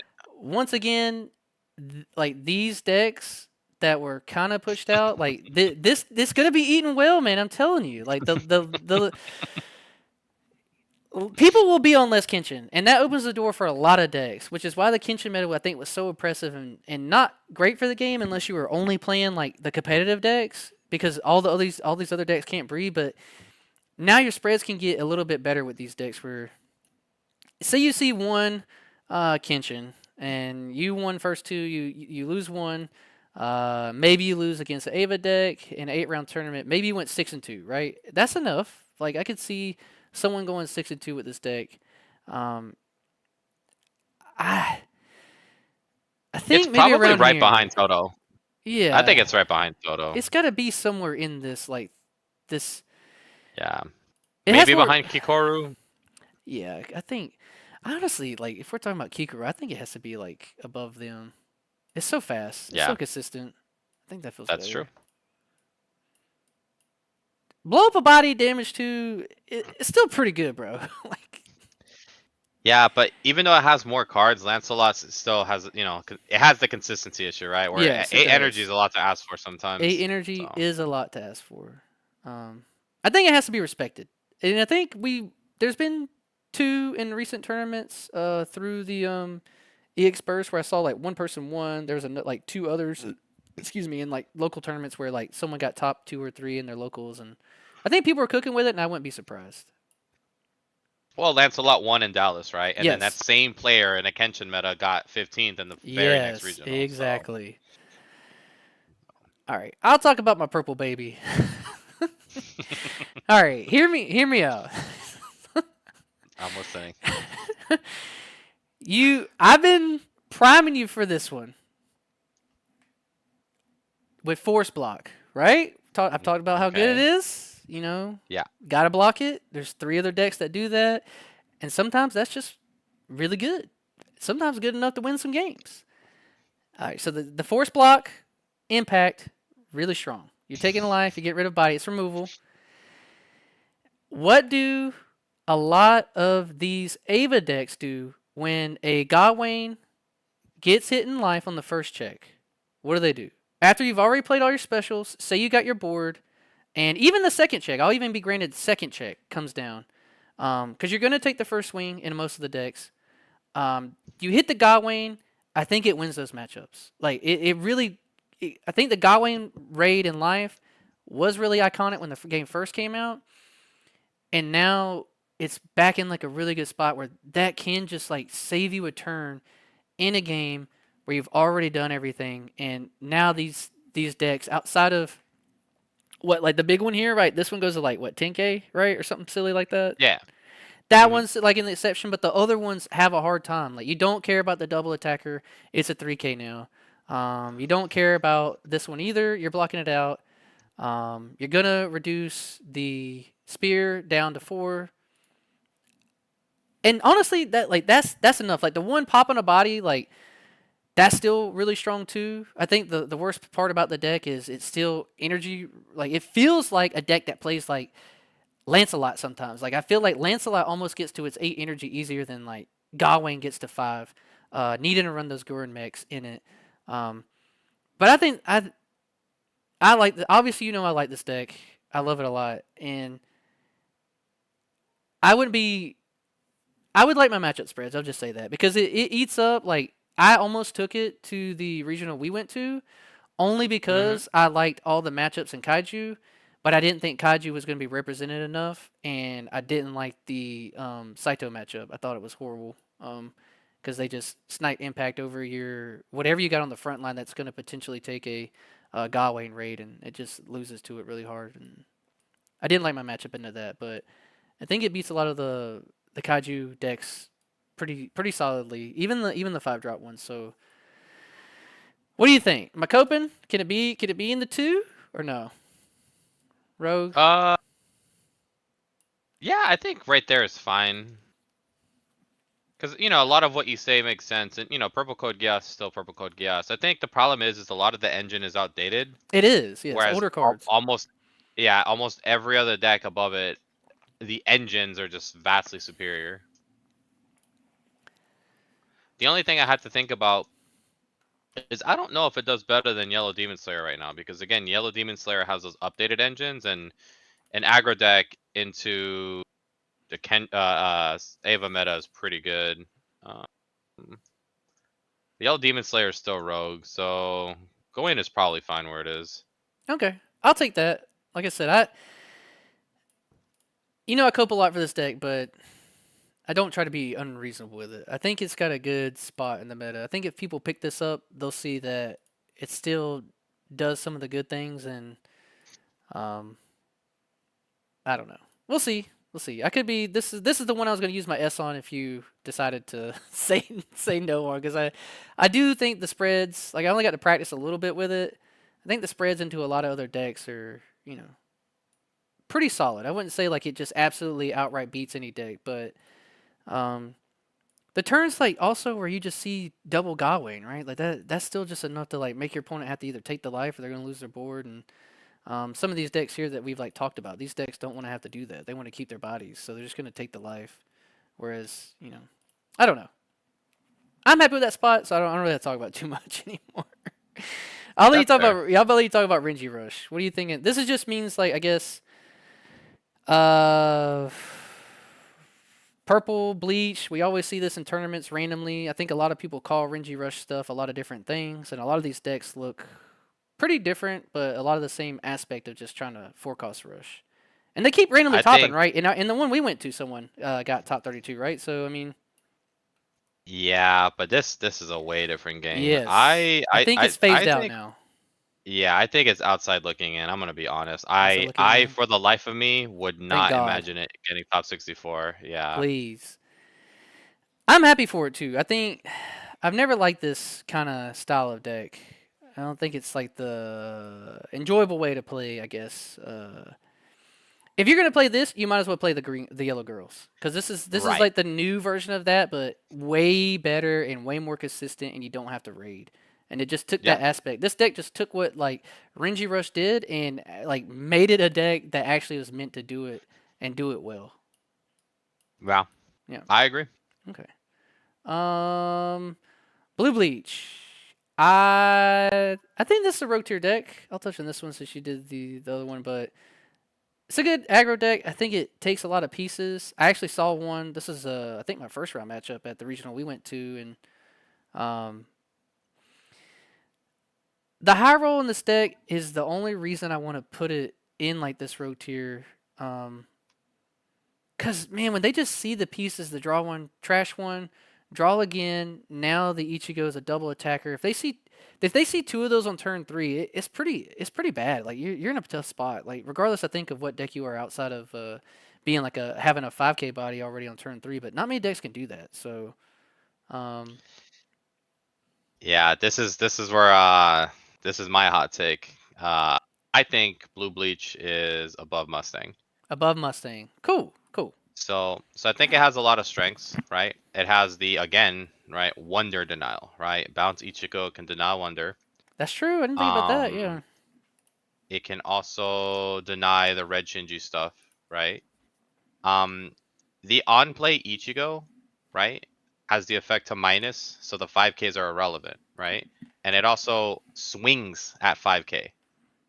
Uh, so traditionally the issue of Blue Bleach was it doesn't do well against a heavy removal meta. But yeah, so that Ichigo, on play, you just bounce whatever you want. it's So true. you can bounce the Wonder or the raids, and then the raid Ichigo again on play can minus two things by 1500 to help your board get over things. But also, if you resolve the effect correctly, he becomes a 5K himself. Yes. Um, so also a good defensive card. And then honestly, the most important card in that deck is the 2-cost Ichigo. What? Not Rukia? Um, I was trying to predict what you're gonna mm, say. the 2-cost because not a lot of people are going to have 35 bodies, right? So It's this true. this ignores nullify impact and it ignores big bodies, and it's a great way to close out the game. It's a good card. I like this card a lot. Yeah, yeah. So I think Blue Bleach is really fantastic right now. Again, because we're not in a heavy removal meta. I agree. I'm glad you're so high on this deck. I was trying to lowball it a little bit, like what I was saying, because I think this deck is really strong. I just think enough people don't play it that are like Mm. I don't want to It's say like very good pilot at the dependent. game, like but it takes like a Yeah, really good pilot. Like all your effects matter a lot. Like you could just play this Ichigo down and not try to get full value. But like you said, the two drop can just be like how you press the game and then bring the Ichigo down when you're trying to really outvalue their board by negging the bodies and he didn't want to talk about Rukia, but dude, that card's still good. What do they do when like obviously most turns on like spear you're probably like dying, but like you tap the spear, they still get the effect, I guess, but like just freezing things and like making your opponent have to like move up in front of it or play over it doesn't feel good. Like it's still a really good card. I think my issue with Rukia is a lot of people don't know this, but they think just removing the Rukia is how you get rid of the effect. The card reads that the effect stays in place as long as it's in the front line. So just a pushback Kenshin will get rid of the Yes, Rukia effect. yes. So it's a lot of value lost. But that's why I thought it didn't do so well until like the last couple metas because of Kenshin. Like that's why like I think it can like breathe. Like a lot of these decks breathe better now that like Yep. more people will be playing Ava decks, and this deck is definitely one of them. I definitely think it's like one of the like better control decks, which is like what these decks are doing, right? Like Roy and Asta are like control your board, even the code down here at the bottom, but really good control deck that has multi attack and stun your board, which is pretty good. Yeah. I'll talk I Toshi, enjoy that. I guess. Um, man, I still really like Toshi. I just don't know enough of the spreads. I think this and uh the purple bleach decks I think are all really good. I really don't know where to put it. I think the matchups are really good. I don't think that like a couple of the Ava decks like this very much because the red deck has to tap its own things right to get the value, and if Toshi comes down and taps your whole back line, you're kind of screwed. Um, the like song deck, I guess doesn't care about it too. I really don't know. This is one where like I really don't know where to put it, and I know it's a It, strong deck, and I know it's got to be like in this range somewhere. I feel like in the it it's probably ahead of Saito because it's a very stable deck, and you know, if you can kind of cycle the freezes, you've kind of won the game at that point. It's just very impressive. I think Toshi's still one of the best cards in the game. I don't like his effect has stood the test of time. It's so crazy. The other thing with Toshi is if they did it the Wily deck, we would see more Wily, and Toshi is a hard counter to Wily because you need to be able to minus cards, and Kenpachi has protection against that. Oh, you're right. So, Yes. Oh God, so, that sucks. and I played that matchup, right? My opponent had 3 Kenpachis on front, and I could never get my double attack off because I can't That's minus anything. true. I can't even special it. No. Yeah, that's kind of crazy because the special in that deck is a -3, -1, right? On Yep. either you could stack it Like or two Byakuya. different bodies. So yeah, Yeah.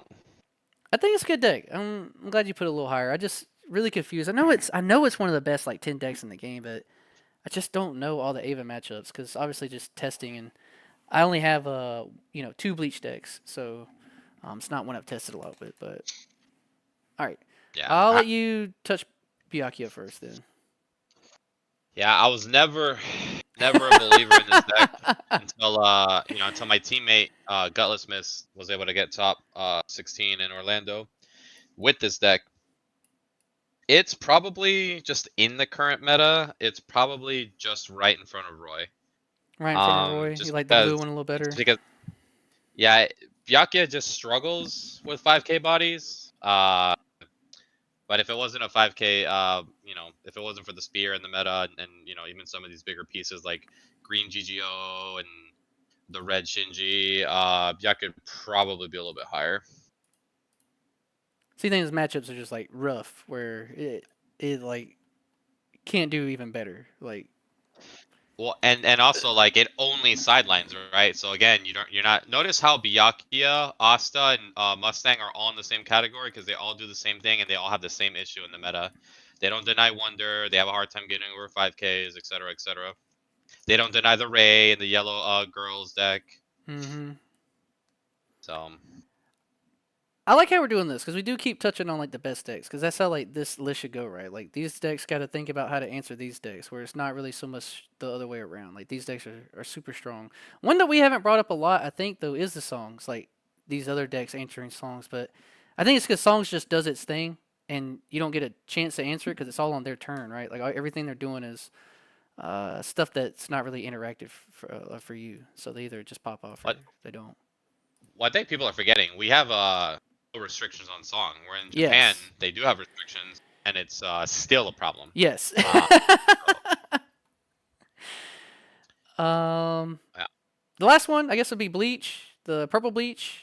This can be all the different ways you want to build it. When I think about the best way of the bleach, I think it's with the Squad Zero package with the Ichigo and everything. But I have seen a lot more people flexing it, like you said, with like Byakuya in it, or just Rukia and Ichigo with the finally getting the zero drop Rukia, right, or with the one whatever the one that lets you Yeah. cycle now.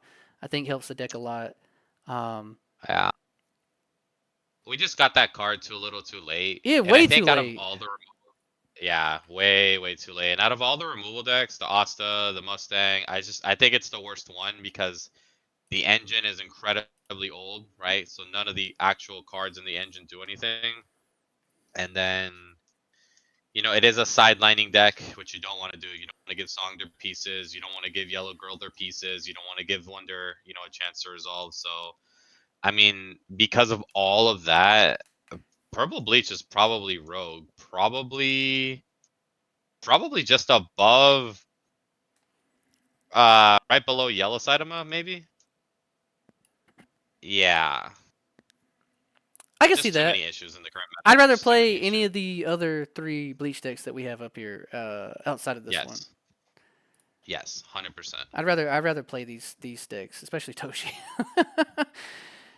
Yeah, I Because agree. this is like a finite resource on your removal too. Like you have to build up for the removal, and it's finite, and it's not just like always just play down and know you're gonna remove something.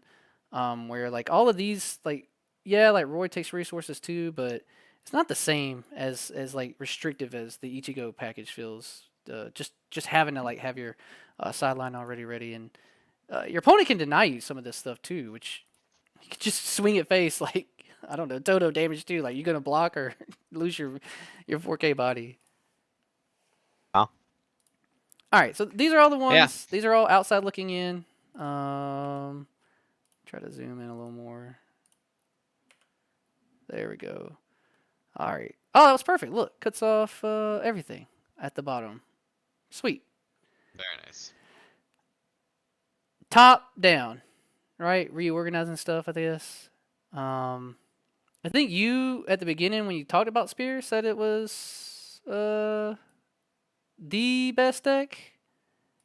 I'm still pretty strong on it Yeah. being Kenshin. I think that people have to think about um, how bad they lose into Kenshin just doing what Kenshin does, which is forcing you to have to go back to your energy line. Where like um, the spirit just sees what they see or they don't. I mean, they are almost always going to see it because it is super consistent. But at the end of the day, you see nullify impact against this deck. It kind of hurts. Yeah, it can. I mean, when you look at it like this, right? Red Kenshin, look at the other BDS. Red Kenshin has a winning matchup against all three of them. Yes, yes, So, yeah, that kind of answers that. yes. Best. I think this is where it gets more intriguing. Is like which one of these three I think is like. I think there could almost have been like I could have done like a point 0.5 and put these three in it, like something. But this is fine. Like if we just ordered, I guess. I think it's definitely Kenshin, and then some order of these three. If I like, I don't know. I think that's the Yeah, I exact think I correct think like order. how we have it is fine. I think that's how I would put it too, like going down in like ascending order this way. Yeah, 100%. Easy to pilot, like gonna do this stuff. Maybe a little harder to pilot, but more consistent, right? But not the ceiling. And then you see the nuts or you don't with the song deck. It's kind of crazy. This deck is so crazy, dude. It's weird that like it's so crazy and it does all this stuff, and I still say that like I think Kenshin's the best deck. But this deck is crazy. Yeah, it's a very good deck. Yeah, it's Very wild. strong. All right, that part not much to talk about, not anything crazy, but I think we did a good job keeping these pretty organized. How I felt. I think if anything on this one, I feel is like low is. I'm kind of surprised at. I know this feels low to me, but I thought when we went to go initially do this in my brain, I was like, this is one of the best decks in the game. But I If think that searcher Yep, consistency is probably because in my yep. brain, like I was watching what JP was doing, I was thinking about the searcher, and then we saw we didn't have the searcher, and I have felt it in a couple of games where I'm like, man, and it's not even the fact that like the searching part hurts. Yeah, like that'd be nicer too, but it's purple, it draws a good bit, and it's just not having that body to rate on. I think is the worst part. It's like having that extra body to rate on like for your 5 costs. I don't know. I thought this deck would be Yeah, higher, but this is still, I think, a good spot. if we had the one cost searcher, it would Oh, easily be there. easily up here with them. Mhm. Yes, I agree. Yeah. These three in front, though, this is like the breaking point for me. I feel like these four are like would be like another level, and then everything behind it would be like, I guess, comfortably, I would say like these eight would be the main eight decks. I would feel like people would be playing. Yeah, I agree. That'd be like the eight decks like you had to watch out for. It'd be like these eight decks for sure, 100%. I think this would be the most represented decks, and I think right behind it would be this deck because it just never dies. People love playing it. I feel like Xenon has to be in front of Taguro, personally, just from what I've seen Xenon players do. I can see it. I can see that. I think this whole bottom part, I would move this down, like I don't, down here. I don't know. Yeah, yeah, I Like agree. I think I that's think actually it's spot like a on. good cutoff of like I do the big thing. You guys can just not keep me from doing it as much as these other people because those are the better decks. But I eat all of y'all up if I just see that turn three. Like where I think a lot of these decks could see the turn three big play from this deck and maybe build back up, answer the board, maybe snipe impact over him, like kind of punish it on the back, clap back, and they would have to see another one on the following turn. Um, is this red deck not as good? I mean, I'm me personally, I think it's better than Lancelot and Toto. yeah. Personally. The double.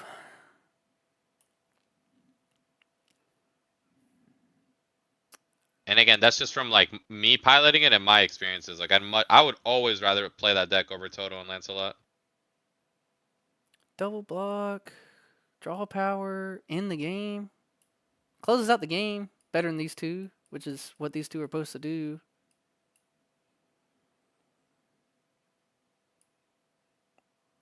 I think this is the My one favorite. that's. I think this is the one that's making me like. I don't Yeah, know. that's fair. I don't know. Thinking about how like fast some of these decks are, consistent. If I was gonna play one that would try to end the game, maybe the Ava over it or Yeah. Toguro. I think No, that's spot I on. think that's what was bothering me. I think this seems because I could see all these decks top 32, one of these decks, where like these would Yeah. still be kind of surprises, I guess, or like maybe one sneaks in. If it's random that like two of these, I wouldn't be that surprised, but I'd be surprised if like two Suzaku's like got in top 32. Right. Yeah. Yeah. I could see one. Yeah, I Right. could see Like. one, but two, like these, any of these decks, I wouldn't be surprised. Two of any of these,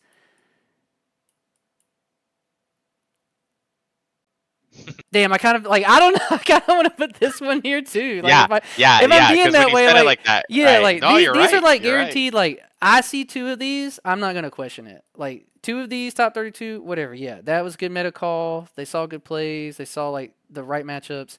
These I'd be really surprised if there was more than one. I think there definitely probably will be one of each or one of either of these two, but um, all right, that feels better to me. I feel like this one Yeah. tier one. I feel like that looks a little better. You think Yeah. so? No, I I feel agree. like someone's Yeah. This bothering me. is I was this like, is the this is move. too many Yeah. decks in tier one, and I Yeah. don't think that's it. And there we Yeah. go. This looks better. All right, I feel better now. I don't know about the order as much, but I feel better. I think I I think actually the think the order is spot on. yeah, I think the bounce matters a lot. I want to put this one back, but you got me sold on the bounce. The bounce Yeah. is so impactful into this metagame. It really can Well, be even like even the special Divergent Fist, you can like choose to do the bounce. yes. So That's really good. Four bounces. That's pretty good. I like this order yeah, too. I could see that. Definitely think this is more consistent than maybe this one, and the closeout power is probably more. But people are gonna pilot this deck a little bit easier than this deck. And then 100%. this is just like the premier, like low to the ground. Yeah, You pure aggro. pure aggro, like Honestly, surprised it's this low, but I think this is definitely where it goes. I think some of these other decks are just like the yellow girls get to be aggro without having to like worry about like combos and seeing the event. I think the event is one of the cards in this deck that I think that it has to see. Like that event is so crazy. Well, the number one problem with Kikaru that I've just seen is unlike Mina, you need to see the Reno raid. If you Oh, you don't, you have kind of to. lose. Yes, Yeah. you have to for sure. Hmm. I think Toto's just a good close off the end of tier one. Like a lot of these decks can get messed up from a good Toto forcing something that doesn't want to be there to come up. Like Toguro, like or Suzaku get their one of their doubles pushed like switched around or something. That's not gonna feel great. All right, No, not at all. all right. I think that you're good with one BDF and Yeah, one. 100%. Uh, we won't have to touch on Rogue, but I do want to see how we feel about two. We don't have to touch on Rogue. Rogue is fine. Um, this might get us some flack. I don't know. I think we're right on with this, but this being here is going to be like this like bait for someone to clip this and be like these mother don't know what they're talking about. This guy's in tier 2. But I think it needs to be there. I've always spoke highly of this deck. I like this deck a lot. Why do you think other people don't think about this deck? I guess. Mm, well, it depends. You know, the deck is unique because it implements a star style that not everybody enjoys. Mhm. Some people just like the back and forth, right? Like swinging, right? Um, and I think, you know, again, it is life dependent. So if your life isn't helping you, you kind of just lose. Yes, that's true. You do. Uh, there's just a lot of things that could go wrong with Saitama, right? Your life doesn't help you. You Mhm. can't get to the energy. Maybe you establish your only king and then it gets removed. It's just this. Plus, you know, it's a nightmare to play into Kenshin, right? You're not gonna It's see your horrible. sideline. Yeah, yeah. So I think the Green One Punch Man and the Muzon are like two. I think we probably just know about a lot more than maybe like the average player. We both play pretty competitively. You get to play a lot more tournaments than yeah, me, but I keep up with a lot of stuff. But these two decks are very deserving to be here, and you would have to play against them and like see good pilots to play to like really respect these decks. But I don't think they get played enough where people would like. I wouldn't expect you to like someone watching this, like maybe trying to get advice to go into the tournament. Don't expect to see these decks. yeah, I wouldn't really waste if like you had to like crunch time to test. I wouldn't test like because both of them also will just do the things like so. There's no reason to test too much into them. yeah. 100%. This deck being down here kind of bothers me. I will say that I didn't think we'd have two Ava decks like this low compared to some of the other IPs, but it could just be that.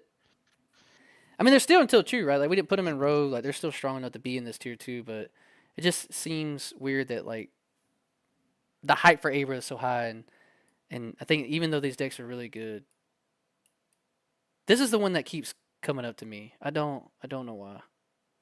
It's a good deck, Well, man. and the thing is, like, compared to the other Ava decks, right? Like, the thing is, we already have like three Ava decks basically Yes. tier all one, right? I think the thing with Beast, right, is like, you know, low trigger count. That's kind of frustrating, and if you don't get the double attack, recent double attack, you just kind of feel your deck doing nothing. Yeah. It probably is higher than Muzan.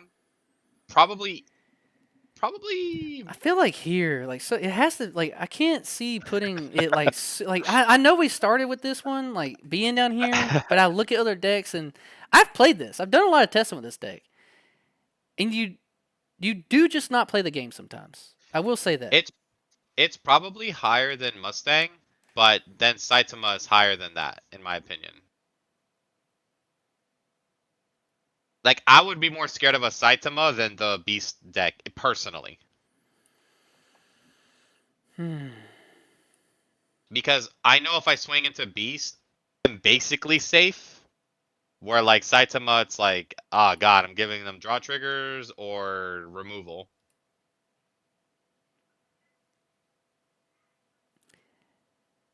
I'm sorry. I'm just thinking. Maybe it is just down here then. Like I was trying to think. Like, do I feel really good going into this deck?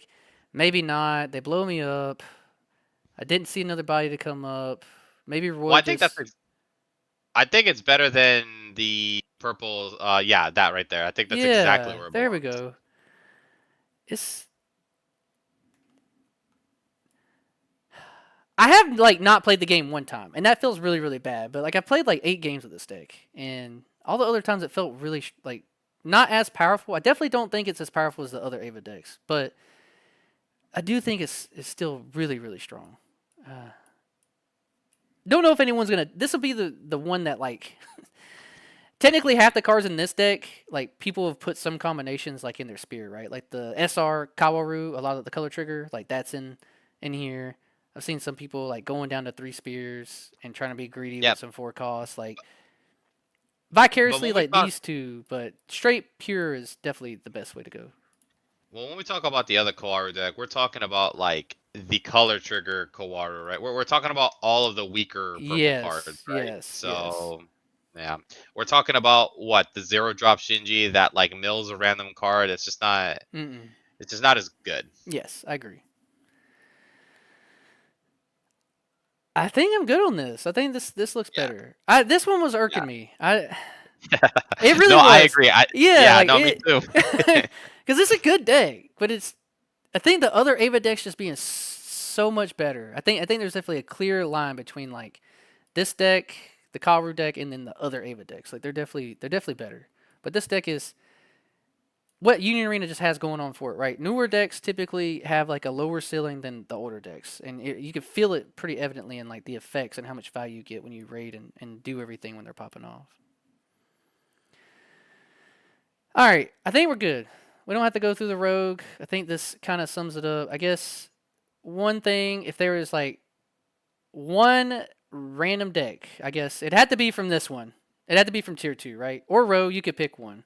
What would be the rogue deck that you would take, and what would be like the one deck you would go to win with? The rogue deck I would take, so below tier two. It could be Uh, like it had to be like behind this one. So you could pick anything but behind this one and rogue. Cuz I think this is like kind of the cutoff point where I think like this deck is kind of separated, but these are definitely tier 2. So about behind this yeah, one, down, pick one and then pick one that you would definitely take to try to win. yeah. I think in rogue it would definitely be either Megumi Megami. or Yellow Siblings. They're both kind of one and the same. It just depends on. I'd have to actually get reps on them and then feel like which one feels more comfortable just to get used to the spread, matchup spread. So with like your rogue Um, picks, you think that like aggro has a good spot in the meta right now? Because that's what these decks do, right? Flip kind of like multiple attacks, like doing things like that. Yeah, I can. I would just. The goal would be to aggro them down as soon as possible, and then on the crackback once they set up, just find a way to punch a hole in the wall by either getting more attacks in with multi attacks or just removal, right? All right, deck. So I guess it doesn't have to be. I know that you're playing in the upcoming LCQ, right? yeah, I'm playing this Okay, so this you weekend. so you don't have to say like what deck you're playing, but what deck do you think is going to win the event? I won't make you say what you're playing, but what deck do you think will win the event? Win the event. What do you think is Yeah, the deck that's going to win? I want to say Red Kenshin, but I've seen things go horribly wrong with that deck. And I do think more people want to play Spear, and more things can go horribly right with Spear. So I think Spear is probably going to win. Spear's probably going to win. Yeah. Someone is just going to see everything they need to see for 8 rounds. That's just how it goes. Everybody's playing Spear, someone's going to see the nuts. I I agree with you. I think that most people are gonna pick Spear. I'm still gonna pick Kenshin. I really do think that Kenshin will win. I think for what you're saying, like someone's gonna be playing Kenshin, everything's gonna go right for them. But I think that the issue with Kenshin has been lately, and I don't know if you've seen this, people have been trying to get really creative with their deck builds, and I think that that is a cool thing to do. But when like the best thing is figured out, like why are people messing with it? Have you seen like people throwing in like more of the Sonosuke raids and random stuff like that in the decks? Do you think people are just playing around for fun of these tournaments, trying to experiment? Or you think that's like what people are doing? Because most of the lists I've seen like lately, outside of the person who like won the other week with the Kenshin, right? Like it's just like the normal Kenshin deck. Yeah. Well, I know the Sonosuke tech is actually helpful in the mirror. So Yes. if someone has some Sonosuke hybrid, uh, they should do better in the mirror. So, Red Kenshin's BDIF, it makes sense for your deck to have something in it for it. Like I know the yellow girls, Yeah. there's actually a raidless Ray that Mm-hmm. is actually very anti-Kenshin. The 4K Nullify Impact Ray. I love that Because card. she can't be moved or anything like that. Yep. So it's just a free block against Kenshin. So it makes sense to tech, stuff in for the, number one deck in the format. Yeah. That's who I'll pick this one. I wouldn't be surprised if any of these four decks win. But I'll pick Kitchen to win. I'm obviously not playing. We're opening up another shot. I really wanted to go, but if I had to pick a rogue deck,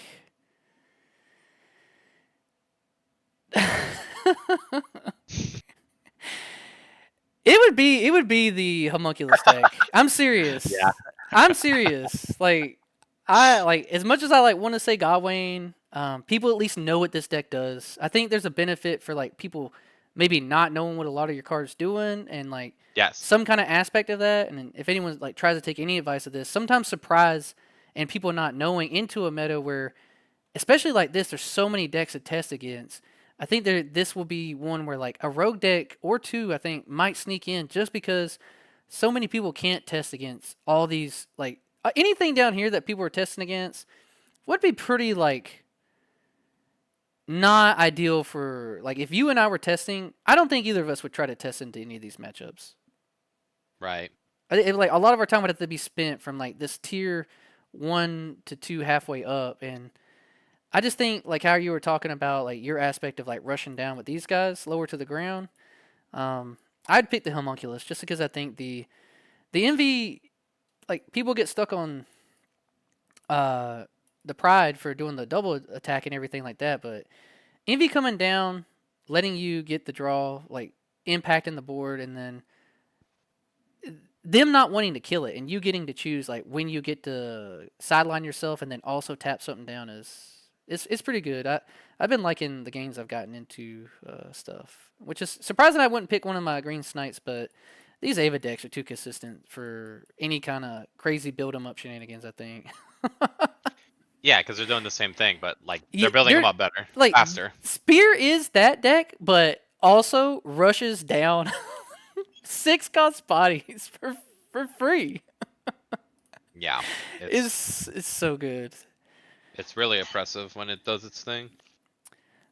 All right, man. I think that's it, dude. This was way longer than I thought we would go through, but I've had a lot of fun. I appreciate you hanging out with me. I don't know if you have any social things that you want to throw out for people to follow you or check out, maybe the D3 stuff, but you definitely feel free to, say whatever you want to everybody to go follow you guys. Yeah, yeah. I mean, nothing you haven't probably plugged in before, but yeah, my team D3 draw three. People play on the Discord all the time. Lots of tournaments being held, lots of pick 'em up games. I think our server actually has the most regional toppers, so it's a great place to come in and play some of the best. And there's a lot of people on that Discord server, so I'm sure you'll link that or make note of that. But yeah, just for people to come into the server and play and just grow the community and improve. It's only gonna make all of us better. I love that you guys do that on there, and I'll definitely put a link for that and whatever else you want me to in the video. But I appreciate you hanging out with me, bud. This is probably it for us, and that was a doozy. But hopefully our picks are right. I think one of these two decks will win. I think we're pretty chill on it. I think this one might get us in trouble. The the green. Nah. We'll see. I'll post a picture and it'll be like the one thing taken out of context. But all right, buddy. I appreciate you hanging out with me tonight, man. Yes, sir. It was fun, man. Appreciate being here. All right. Peace. Yes, sir. Have a good one. You too.